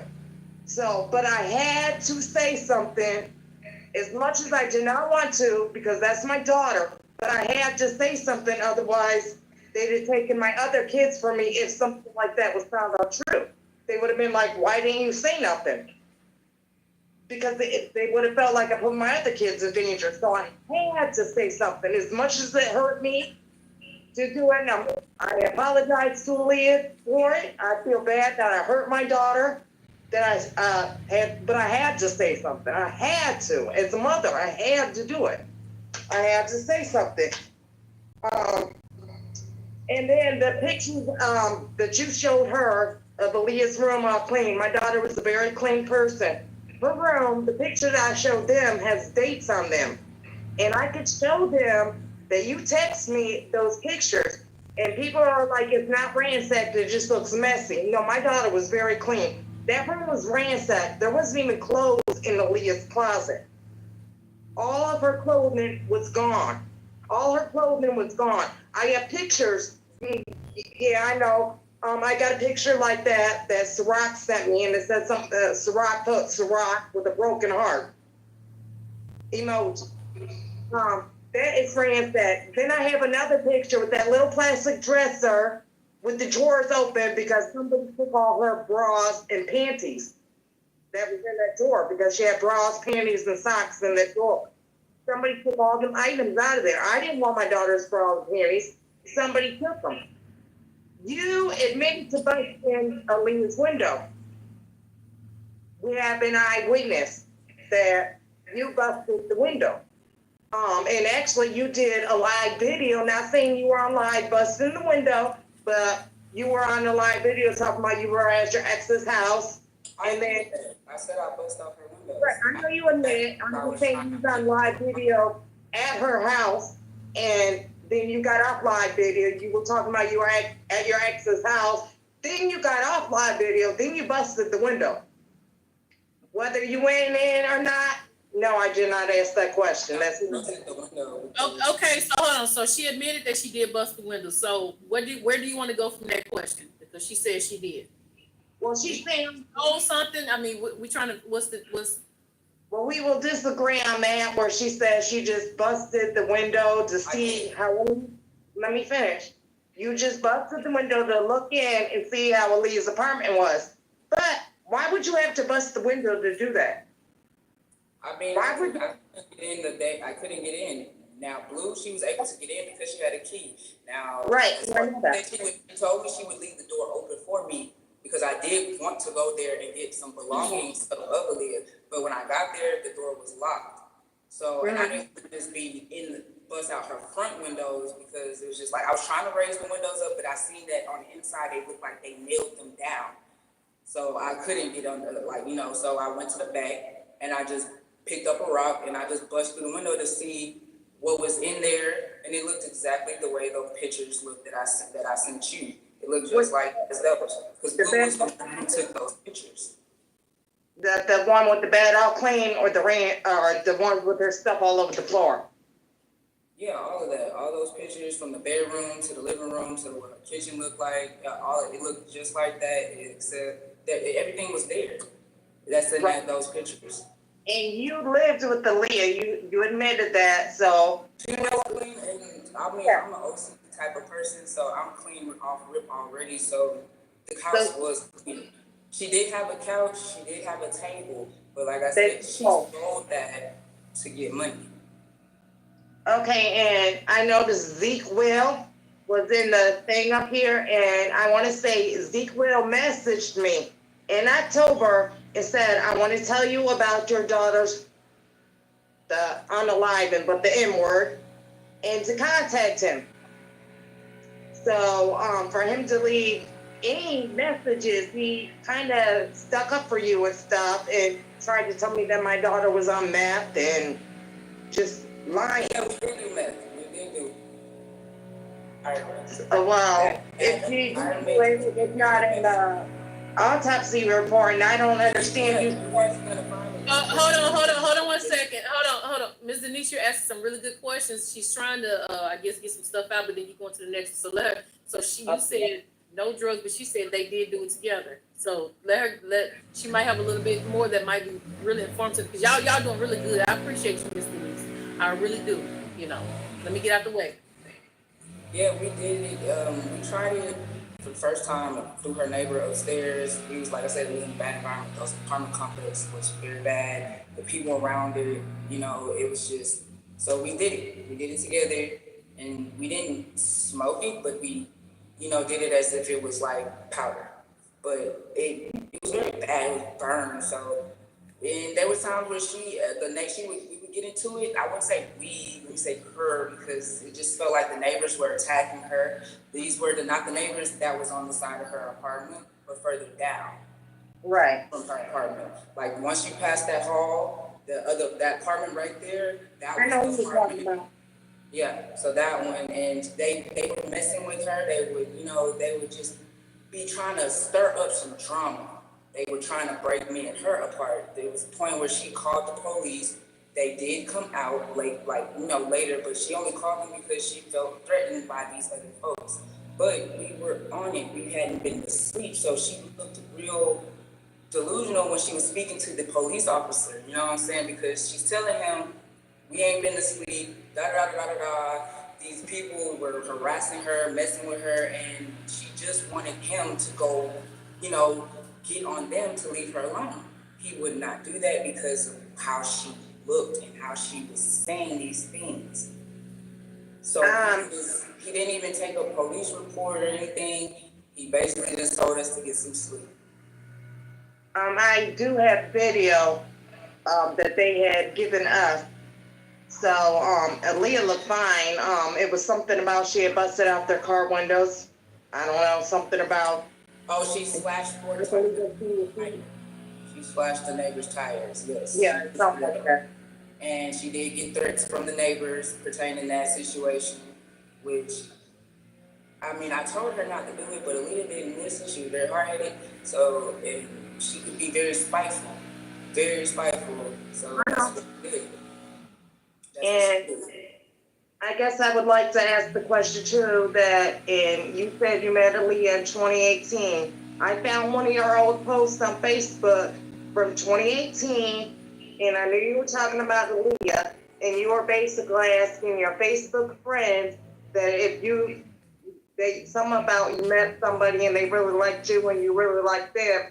But in the post you asked, would you treat them if they had an STD that was curable, would you treat them inhuman? The first response. Inhuman. Yes, you did. I have the screenshot, Courtney. When you say inhuman, I was asking a question. I was asking so I could get validation. What would someone else do in that situation? If they were trying to overlook someone's medical condition that could be a threat to them as an individual for the rest of their life that they're stuck with, what would they do? Do you still continue to love them and be with them, or do you treat them otherwise because of what they have? When I say human or otherwise, that means any less of a person or any less than them of them being loved. Because there are people out here who will not date someone or be with someone because of their medical condition. But if it's not that person's fault, the type of person I am, I never let her medical condition define her. Because even when she was prostituting and when we stopped talking, I was still with this girl and I still had sexual contact. What she had defined her. She always protected me. That's one thing for sure. She always made sure that was it wasn't even a fear. I didn't think about it. I never thought about it. Did I regret that day that I threw that in her face? Yes, I did, because there were so many times she just wanted to randomly leave me because all she could think about were those words that I dished out to her, which I knew I promised her that I wouldn't say those things, but she promised me a lot of things that she wouldn't have did either. So it was just, I never let that define her. But why would you consider somebody inhuman, though, This is my first time talking to somebody or wanting to go beyond the abnormal. You know, as teenagers, people, I wouldn't date nobody with this, or I wouldn't date nobody with that. I just wanted to seek validation in the way where I just wanted to see what someone else would say besides the basics that everybody would say. No, I wouldn't date nobody with that. You know? She was very open with it though. Very open. I mean, she gave that person a choice to be with her, not to be with her. I gave her a choice to be with her along with everybody else. She gave that choice, being open with as well. And they did nothing but turn right back around and use her and throw it in her face and then just kick her to the curb. Okay, hold on one second. So right there is giving me a question from earlier when we was interviewing you. Ms. Denise, is it true that Aaliyah left home at 13 years old and went to Arizona with an adult male? Yes, that is true. And I got the FBI involved. And they ended up getting my daughter back because she had gone over the state line. And actually, she had took a bus. And actually, the police had stopped that bus. And you know how they do like Border Patrol or whatever? A Border Patrol agent pulled Aaliyah off the bus, questioned her, and she told that Border Patrol person that she was going to her brother's house and that they could call him. And Border Patrol put my 13-year-old daughter back on the bus and sent her over the border. So, yes, I did try to call Border Patrol and get something done about that.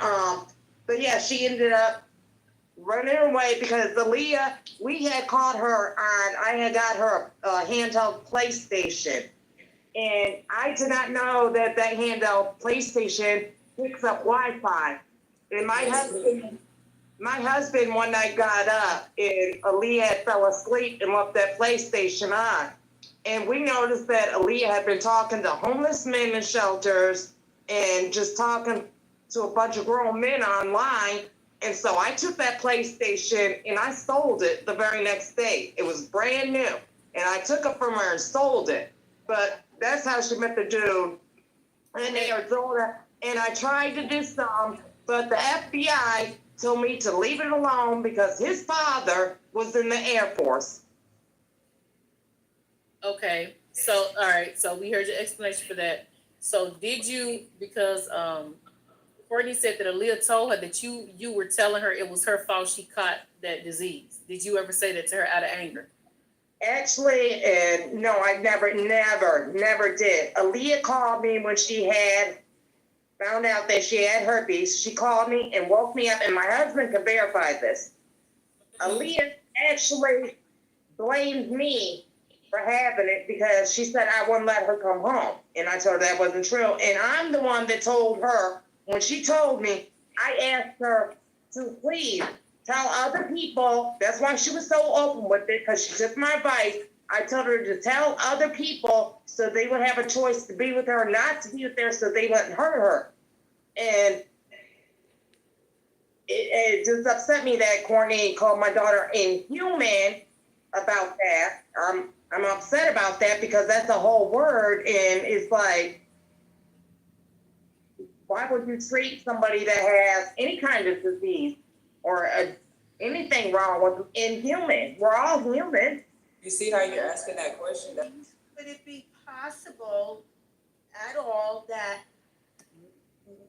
maybe the way Courtney phrased it wasn't proper and she didn't mean it to be the way she put it out there? People make errors all the time, typing and things Right. of that nature. I think the explanation she gave you was pretty stand up, actually. And I agree with Courtney. If I was involved with someone that had something like what Aaliyah had, I might want to go to my friends or family or whatever and put that out there, like, how would you feel about that? Or, you know, like, I really love this person. Should that play a part going forward? Maybe her wording was not what it should have been. What I got from Courtney was that she didn't mean anything disrespectful. She was trying to get information for herself on what she should do going forward. I think Courtney's been pretty straight up, and I applaud you, Denise. Today, great job. You're holding it together. You're talking with each other, and Yeah. it's great. But I want to kind of just Jules, because Courtney admitted that she did say some things out of anger, though. She said she knows she said some not nice things, so it wasn't coming from. She admitted that it came from an angry place. So, Right. So what other questions you got, Ms. Denise? Because we want to make sure you're able to get as much as possible, because we don't want to take up all her day. You know, we're gonna get off that one, but that was in 2018, so that wasn't out of anger. But what some of your voice clippings to me, yes, they probably were out of anger. Like you said, I was disabled, disarmed, out of anger. But I have plenty of screenshots where you're asking me, do I have any information on what's going on with Justice for Aaliyah?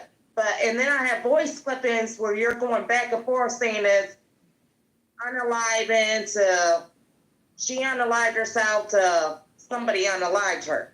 And you're passing. I was confused just as well as you were. I was getting run around. I was sending you information as far as I wanted to be able to meet up with you.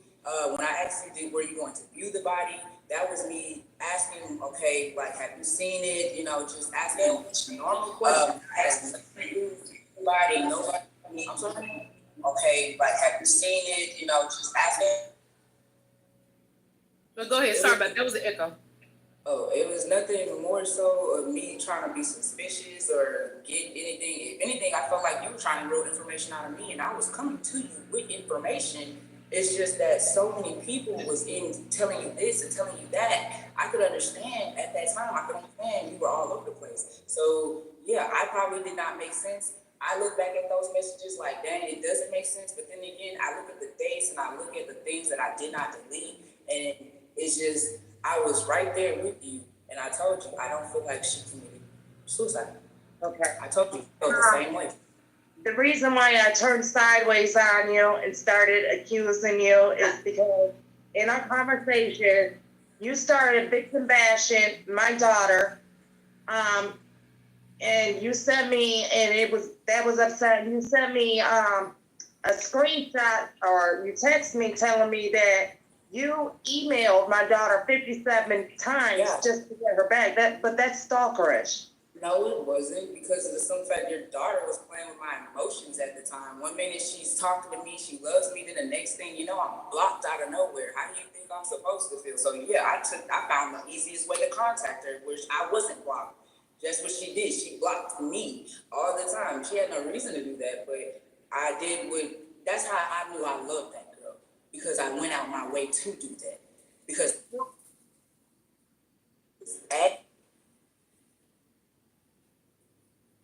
Can't hear you. We can't hear you. We can't hear you.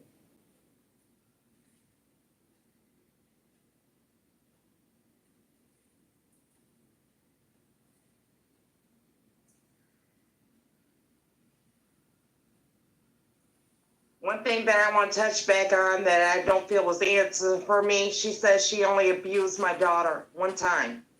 Okay, so let's ask some direct questions. How many?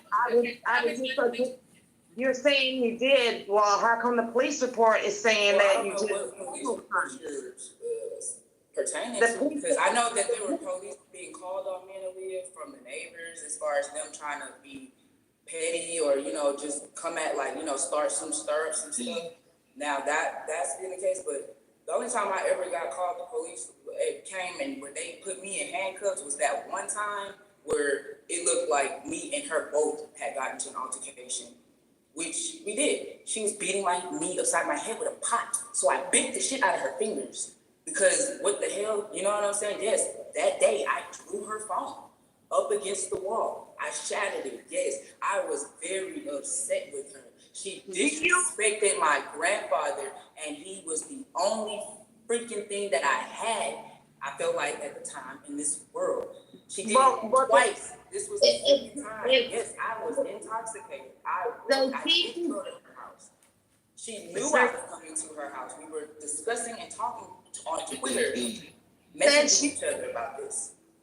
Since she disrespected your grandfather, you would know what month that you bit her pinky finger?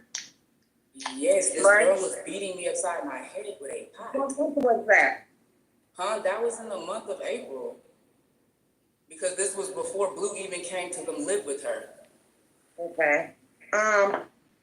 But then I have screenshots where you're telling me the source of the people told you something. They told you what happened that had something to do with the Leah's. Yeah, they were giving me information, and I was sending you those screenshots. I was sending you everything that was being told to me, to you, because this is what these people are telling me, so you wouldn't feel left out the loop, so I wouldn't feel like you didn't have no information. I was trying to help you the best way I could. Now, what you wanted to do with that information and how you looked at it and how you took it and ran with it, that was on you. After I seen that you started flipping the script and started coming at me, I just stopped giving you information. I just stopped caring. Because it's just like, if you gonna sit here and want me to help you and I'm trying to help you, I'm the only person that was the closest thing to your daughter besides all these other people that claim that they were her friend. Blue was also Ms. Denise, can we get to the part about why you was there and you said it was some people you supposed to have been met up with and they came to your friend's house and you thought they was trying to do something to you? So it wasn't Courtney, these was other people? I thought you said it was Courtney. No, I never said that was Courtney. It was other people, but she knows Jay that I'm talking about. Jay was one of them. I know of Jay just based on her being Aaliyah's ex and her reaching out to me. As far as know her, I didn't even know that was Aaliyah's ex. She never even told me that. I mean, she didn't tell you a lot of things, Ms. Denise. That's the thing, and that's. No, I'm saying Jay didn't tell me. I know Aaliyah didn't tell me a Ms. lot. Denise, you have to let Courtney get it out. When you say something, Okay. let her I respond. just wanted to correct her. I know, I was saying Jay never told me. I know there's things that Aaliyah didn't tell me. I know that. Yeah, that But was her ex. Okay, Courtney just says a lot of things you didn't know. So Courtney, her mother is up here. Is there some things you could tell Denise that she thinks she know but she don't know, or that she's not aware of that could probably help her, or maybe not help her, but just tell her something? Michael Dozier. Oh, I know. That's the person that I have, like, you know, man, your daughter was being shot at by a pimp, bro. I got a room for us because she didn't want to be in the shelter. They weren't going to let her stay. So I spent my last on getting her a room in an area where I didn't think nothing of it. And if you that is it. This and that. So it was over there, and literally she had somebody shooting at her, bro. A whole pimp. She had. Did you know about that, Denise? No, I did not. And I would like to know though, you told me, and I have you recording. Yeah, I told you Blue had the journal. Blue even told me she had my daughter's journal. I mean, if she did, she did. There was nothing I could do now. I'm not saying there's nothing you can do. I'm just saying you told me this. Because you knew. Because she said she had the journal. Now, after that, whatever she ended up doing with that, and however, because she was moving up to the post as well. Is that the reason why people didn't mail the mom the journal? Because it may have had something to give her some closure, maybe? Is there a reason why? I don't think that at all. I think Blue just wanted something of Aaliyah's that she, you know, but because. But hold on, Ms. Denise. So Blue thinks she deserves something more than the mother, the person's birthday? At the time, I guess so. That's what I mean. I didn't question her like that because. And I didn't really know what was so obsessing about the journal because if anything, I would have wanted to get in that phone more than anything else. Courtney stated that I never talked to Leah. I sent you those messages that I talked to my daughter. All the time. To her every day though, Ms. Denise. I never said it. Hold on, wait, hold now. can't talk over each other now. Come on now. All I right. never said that I talked to my daughter every single day, but every couple of days, every week, me and Aaliyah spoke. Aaliyah loved me, and I have text messages from Aaliyah where she is constantly talking to me. So even if we do not talk on the phone every single day, we did text each other. She was going through, she even texted me one time that she was going through a lot. So, I mean, she was going through stuff. She didn't talk to me all the time. But me and my daughter did have a relationship. So that is not true what you're saying. At one point in time. So now we gotta let her respond to what you just said. So now let her respond. Go ahead. If Aaliyah talked to you, that's because I pushed her to talk to you. I wanted that girl to talk to you. She the one who did not. She had so much to say about you negatively, but as far as her and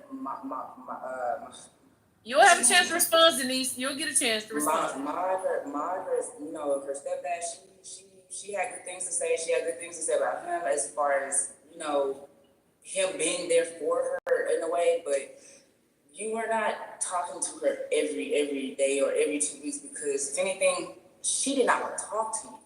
And I said you tell her, if you want to build a relationship with your mom, if you want to be able to let go of all the grudges or whatever she had against you, man, you gotta work with her. You know what I'm saying? You gotta understand. I tried to get Aaliyah to do that. She started doing that up until things when we got deeper off into our relationship, like the second year. That's when I wanted her to go back home after she did that shit with the pills. I was telling her, go home. She didn't want to go home. When I started staying with her in that apartment, I wanted to go with Aaliyah because I knew she would need me. She wanted me to be there with her if she was to leave Texas. Because I really wanted the best for her. I was willing to drop everything to come out there. But when you said no, that was that. She wasn't gonna come. I told her she could still go. I could come out there and visit. No, she didn't want to do that. She just wanted to be with her siblings more than anything. That's it. She wanted to have a relationship with her siblings. That was all she really, truly cared about. Now, one thing I do say I did regret was throwing away y'all's pictures that y'all sent her for Christmas. The family pictures. That was the same time that she literally, this is when I was walking around. But me and Aaliyah ain't have a relationship, but I sent her a Christmas box. That's not what she's saying, Denise. Please listen to what He's saying. What she's saying, what she is saying is that I did not speak to my daughter. Denise, that's not what she said. She said that you did not have communications with your daughter on a daily basis, okay? And you even admitted that you did not speak to her every day. Hold up. I know you have something to say, but listen to me. I'm the mother of 3 boys, all right? I was not a perfect mom. I understand the hurt and the pain, not what you went through. That's for sure. I did not lose a child. So I can't speak to that. But what I can speak to is I was not a perfect parent. I was up in my own head a lot of the times. And I had a really hard time coming to grips when my own children came to me and said, but Mom, you didn't do this.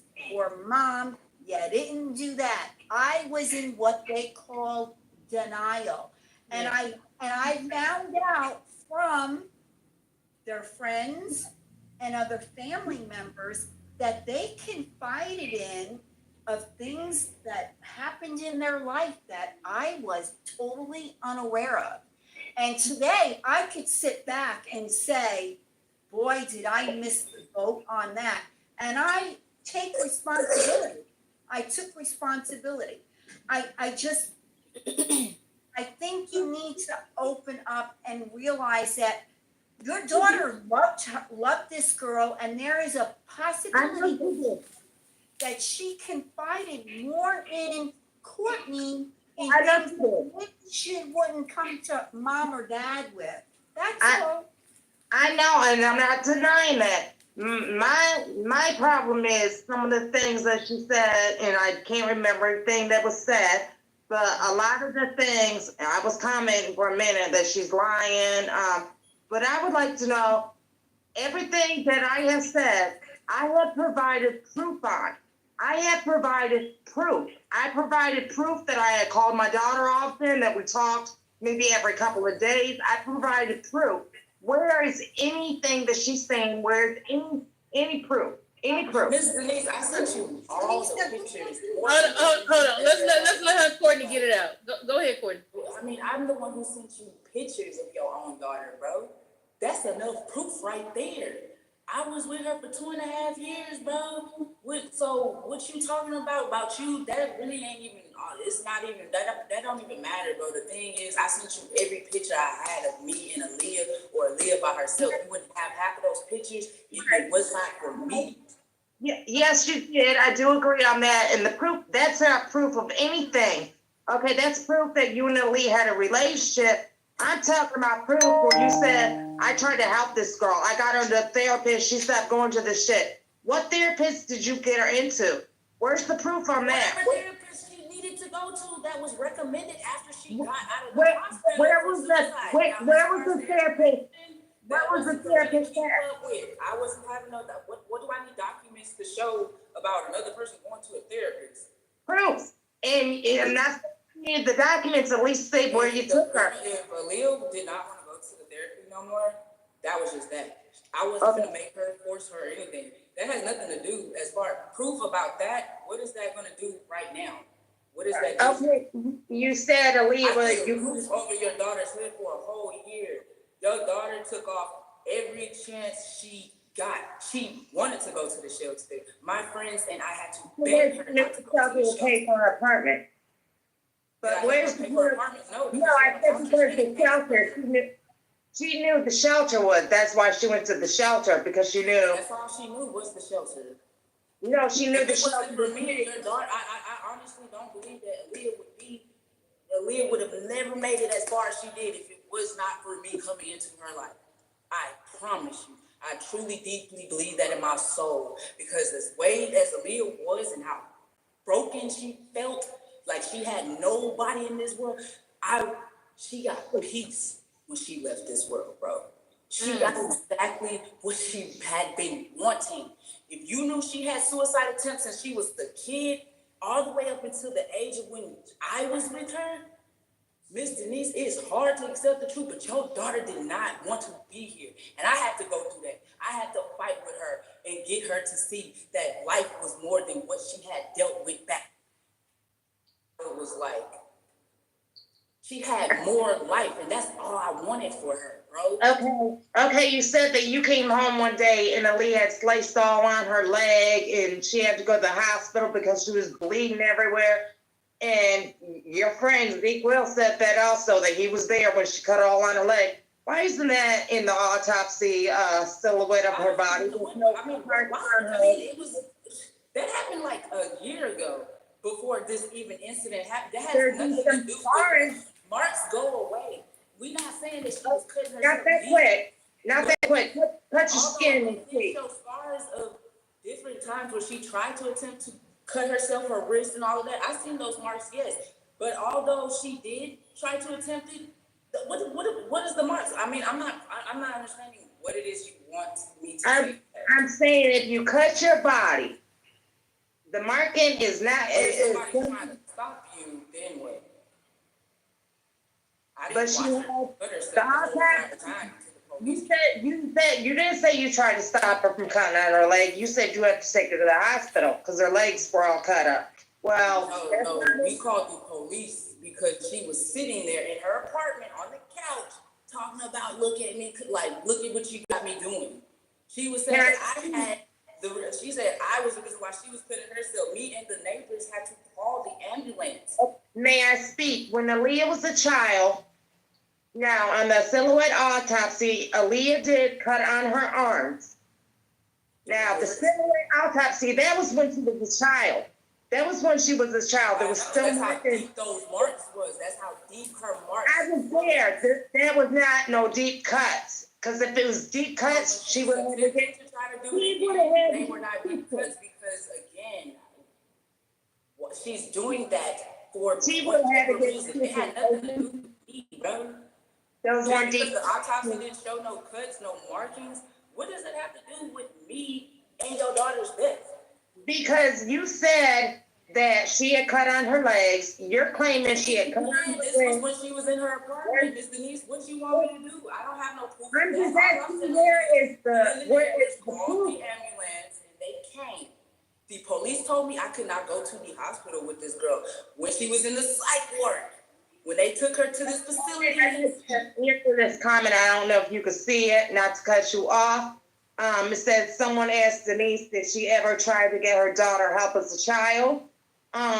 Yes, I did. That's why Aaliyah was diagnosed with being bipolar. Aaliyah was in and out of mental hospitals because she was acting out and stuff. So she got diagnosed with bipolar. So I knew that when she acted out, okay, the mental hospital take her. So that's why I took her, because Aaliyah one time sat there and was carving with a knife on my dining room table when Courtney mentioned that she threw a water bottle when I was pregnant.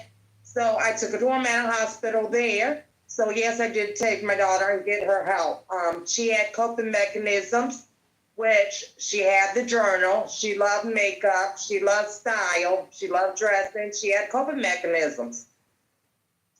So yes, I did take her to get her help, but I'm not. Yeah. This, you had said that there was an incident when she was a child where she was carving on your table. Yeah. Well, she wasn't a child, but yeah. Okay. She's 13, so I guess a child. So yes, Yeah. ma'am. So why would it be so hard to take the next leaf that it carved on the table that she may carve on herself? Did you ever hear of cutting? That's where I said she had the autopsy shows, and I knew she had cut on her arms as a child, way before this incident, her carving on my table. What I was telling her is that autopsy shows those cut marks, and they were not deep. She didn't have to get stitches, but her arms had scars on them. So if she's saying my daughter cut all on her leg, sliced her wrist and all this, where is the markings at? There's no markings in the autopsy, so I don't believe that. Hold on. Because we can't beat a dead horse. So you asked the question, she answered, you both disagree. What's next do you want to get out of Courtney as far as more questions or more theories that you feel like let's go to the next one, because we're not gonna keep going back and forth like that on the same stuff. Y'all disagree on that, so let's move to the next one. So what else is it that you want to make mention that you said that was incorrect that you want to get correct? So you got the floor. I would like to know why I got a voice recording where you said that my daughter went out with a bang. How do you know how she went out? I just said she went out with a bang because you was harassing her. Okay, and then what about the voice clipping I had where I said I didn't? All the voice clippings you have, Miss Denise, I can actually show you Okay. now and have I already sent them to she can't play him. She can't play him because they're too vulgar. But I would like to know in the voice clipping why I didn't know I took my daughter from you, and you came back and said I'm not the only, and then stop. You weren't the only one. You said what? I said I didn't know I had to protect my daughter from you, and you came back and said I'm not the only, and stopped, and everybody's heard it.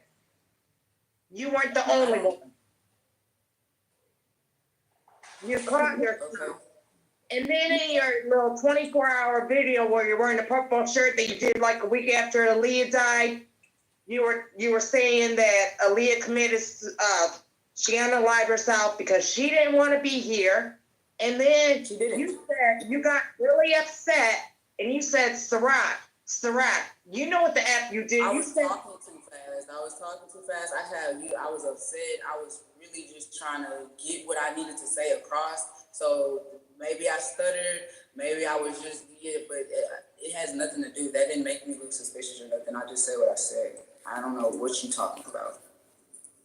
Like, seriously, I was just talking mad fast.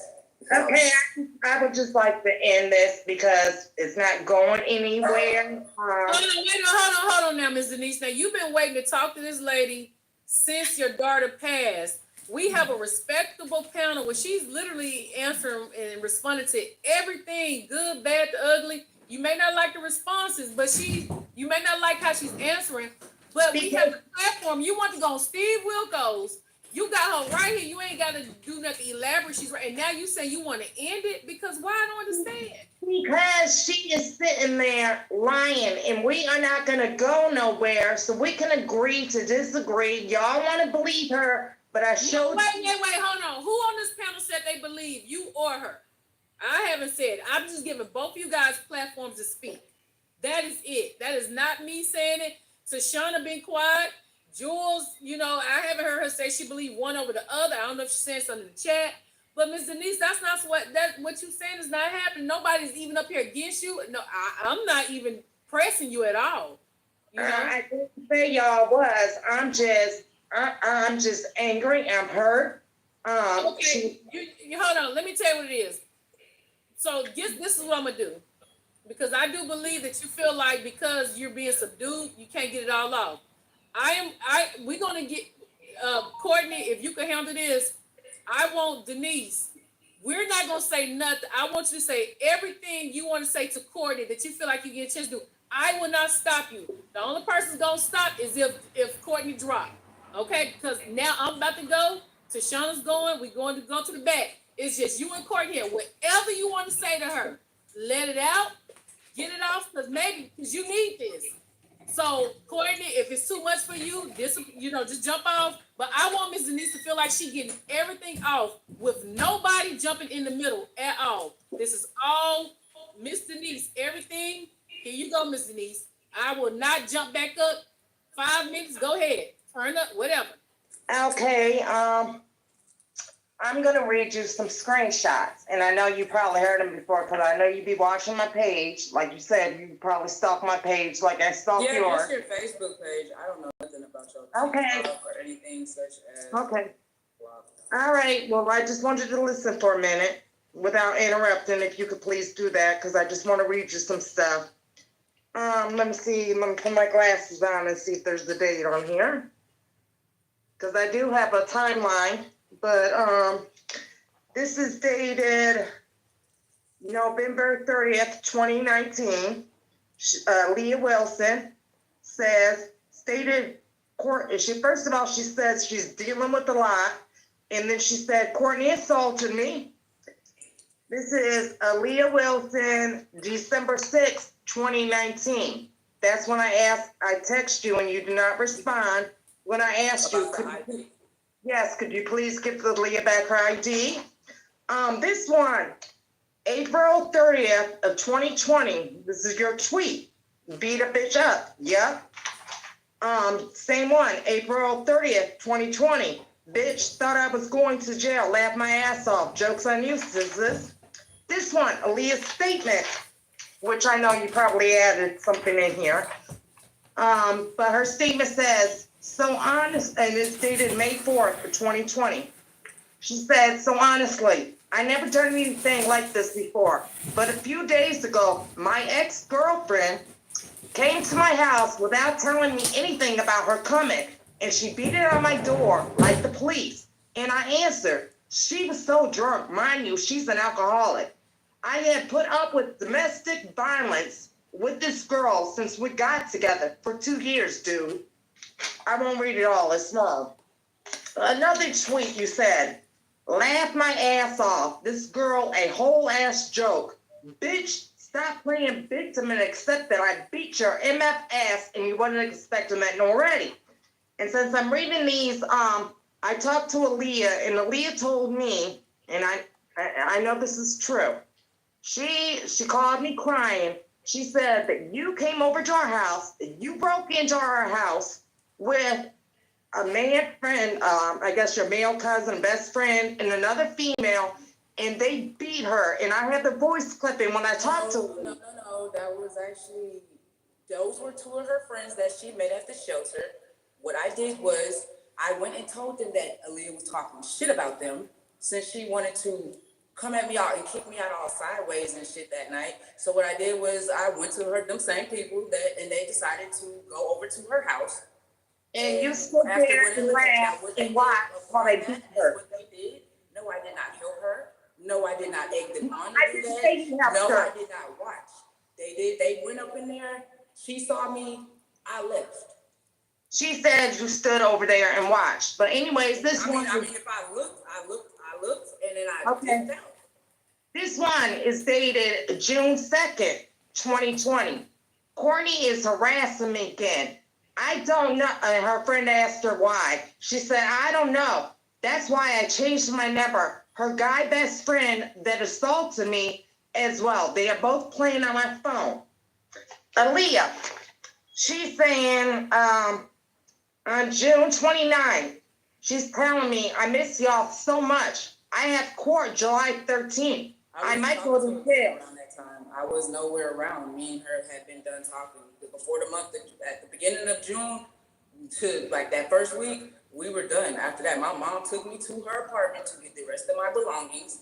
She came there to her house with my cousin with her, and I got the rest of my things. She wouldn't even want me to go in the house. She didn't even. I don't know what was up with her. We just was on the same page. We didn't want to. It was an end. It was a wrap. Okay. After that, I don't know what happened. What was going on? I do know that my cousin was with her at the time, crashing at her place because like Aaliyah was that friendly, she was that nice. She was wanting to help. After that, all right. I have no idea. This one is dated July 9th. It's by you, Chris Brown. It says, I broke my own motherfucking heart by loving a bitch who never carried herself as a woman. Let's get to some more. I got them all time dated. This one, and I'm sure you know who Chanel Kitchen is. No, I don't. Okay, I just assumed. But she's asking, did they get her home? Who get her home? I don't know. I don't know who that is. They're saying, I'm getting some more of yours. I just got them in order, and I'm not going to read the ones that aren't yours. Basically, okay, this one, and I got proof of. Yes, you did contact me July 22nd of 2020 at 10:16. You did say, you text me. You said, bro, you need to call me ASAP. They told me that your daughter has died. I didn't get the message to the 23rd because I was sleeping. But in Detroit that Aaliyah wanted to be with me, no. So I don't know who that girl is. Yes, you do. Because I got a screenshot. She came in my inbox harassed, like telling me something about this girl. Okay. After you went to her and was making accusations. I don't even know. See, anybody that's Aaliyah was talking to outside of me, I do not know. Well, I just want to tell you, this is dated July 22nd, in which I didn't find out till the morning of the 23rd. So July 22nd, 2020 at 10:33, a couple minutes after you call me, you text her and you said, Aaliyah's mom called me. How did I call you? Let's see. This one, it's a stolen post, but when you steal a post, there's some that you feel. But this says strong as, it's dated July 22nd. Strong as, but everything that hurt me. All right, this up. We did the 5 minutes. Nobody talking, just Mr. Denise. We did 5 full minutes. We did 5 minutes. Nobody disturbed. We let you get some stuff. Tashona, I see you. You seem upset. I see tears coming from your face. Go ahead, speak out, Tashona. What do you want to say?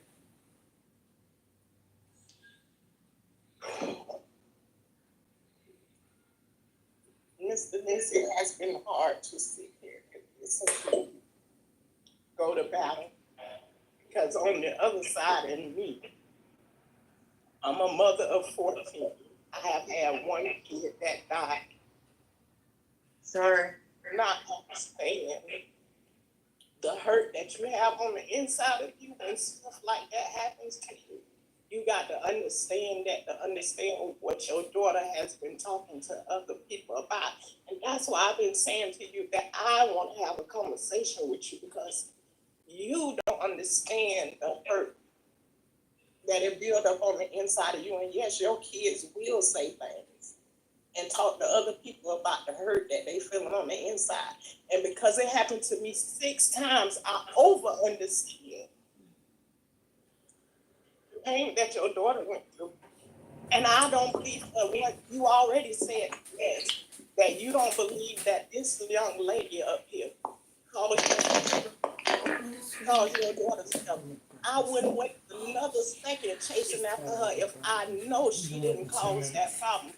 But I think what you're dealing with, Miss Denise, is the grief of I wasn't able to do it, and that's okay.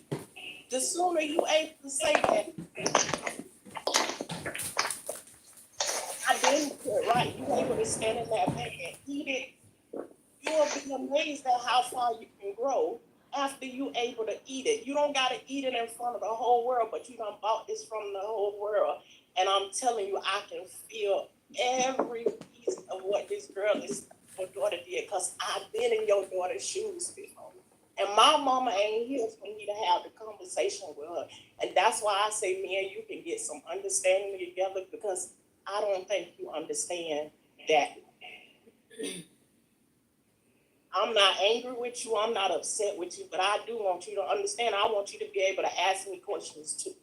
I ain't here to attack nobody, but this is painful to hear that you don't understand the things that go on inside of a person's mind when you've been touched. It's not just that simple. It's not. And so I'm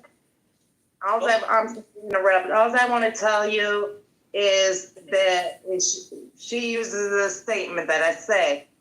My daughter told Courtney, she told her friend, she told them, and I know my daughter very well, she told them what they wanted to hear, because she was, and not to talk bad about my daughter, but she was manipulative. And so therefore she would tell people what they wanted to hear so they would feel bad for her. So whether it be the truth or not the truth, she let them know what she wanted to tell them. It could be something, it could even have been something bad about me. So I'm not saying everything that she told Courtney was, Courtney's lying about everything. No, I know my daughter. I know some of the things Courtney said are true, and I'm not going to deny it.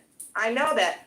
But I'm saying, though, that Courtney was not totally honest with her whole story that she gave.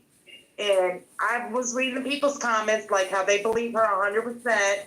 That is why she joined BS's show, because she heard on the last show, when at first BS was like, I got receipts and all of this, I got proof. And then when me and BS had a disagreement, then my daughter unalived herself and I needed therapy. But can I say this, Miss Denise? If you're giving us the story and we trying to help you get the story out here, you've already told us that this young lady Didn't do it. did not. No, but I do, you're correct, but I do feel she knows something. And if she loved my daughter, she would tell it. All right, but hold on. So are you, so as far as you making accusations that she actually committed the murder, are you willing to at least say to her, I apologize for saying that part of it, or you now, we ain't making you say nothing. It's what your heart. Don't say she don't want to say now at all. Are you willing to say, I'm sorry for that part of it? I said I wasn't going to apologize, but I do apologize for that part of it. But Hold on.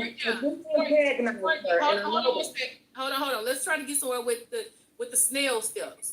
Courtney, she apologized for that part. Are you willing to at least accept that she apologized for saying that you unalived her daughter? At least that portion of it. I've been forgiving Ms. Denise about that. Within myself, I have to forgive myself. I gotta forgive me. Okay, so at least we took a snail step, but at least we're going in the right direction. Now, Ms. Denise feel like that you have some information that you're not telling. I mean, all the information I tried to give her, she overlooked. That's all I knew, and at that time, that's all that was given to me. And when she flipped the script, started saying that I had something to do with it, or that I didn't protect her daughter, and this and that, then that's when I said, whatever, I ain't trying to help this lady no more. I do think that she knows something, and I'm not saying a lot of people know something. There's quite a few people. What could I possibly know? I know that. I wasn't around her. Whatever happened. But I got proof that you know Sarah, even though you were in the video talking about anybody can send this video to her. She ain't fixing to come fight me, and you acted like you didn't really know Sarah. Yeah, well, you're telling Sarah happy birthday, but you act like you know. I mean, that was a happy birthday. Why you gonna tell somebody you don't know happy birthday? Has had to were able to come to face be due to the fact that her and my cousin, which you met my cousin that with her, that the one that was licking your face, the one that was licking your face, the one I got a picture of her sexually licking your face, and then yeah, I got a picture of this Courtney Lee Garrett. Yeah, you don't know what I'm talking about. It was Courtney Garrett. Courtney is my best friend. Courtney Garrett is my cousin. What about her? Okay, well, Courtney Garrett, I have a picture of you doing a 24-hour video, and she is licking your face. And I'd also like to ask you this question. What does that have to do with your daughter? Oh, it was very sexual, though, so I don't believe she's your cousin. My cousin, But I would like to. We were out. We were drunk. I would like to ask this. Yes, y'all ain't heard about this yet. What does that have to do with your daughter? Okay, I want it, because you're saying it's your cousin, and I don't believe it. And I got proof y'all know each other. So, but I would like to. I'm saying that. Okay. We'll go with that. But I would like to ask you this. How come a week after Aaliyah passed away, you did a Facebook 24-hour video where you, and you loved Aaliyah so much, but you was at the motel room because it was during COVID. So you was at the motel room with strippers slapping around the butt, talking about eating pee off the bone. But you love my daughter so much. Denise, how is this? What is that? I'm just saying because you said you love my daughter so much. A week after Aaliyah, somebody died. A week after your daughter, Miss Denise. Yes, it did. A week after. You're claiming you love her. A week after your lover's gone. A week after your lover's gone. You moved on that quick, no remorse, nothing. Over Aaliyah, bro. We were done with already. The shit was broken. There was no fixing it. My feelings were already gone as far as faded. Because of all of everything we went through. What does that have to do with anything? All right, well, we can agree to disagree. And my followers. I'm not agreeing to nothing. You ain't even answering my question. What does that have to do with your daughter? Because you saw a lot. Denise, they were broken up. What Courtney does in her private life is her business. They were not together anymore. A week after someone that you love. Yes, just like a month after I was with a girl named Jasmine and you reached out to her father.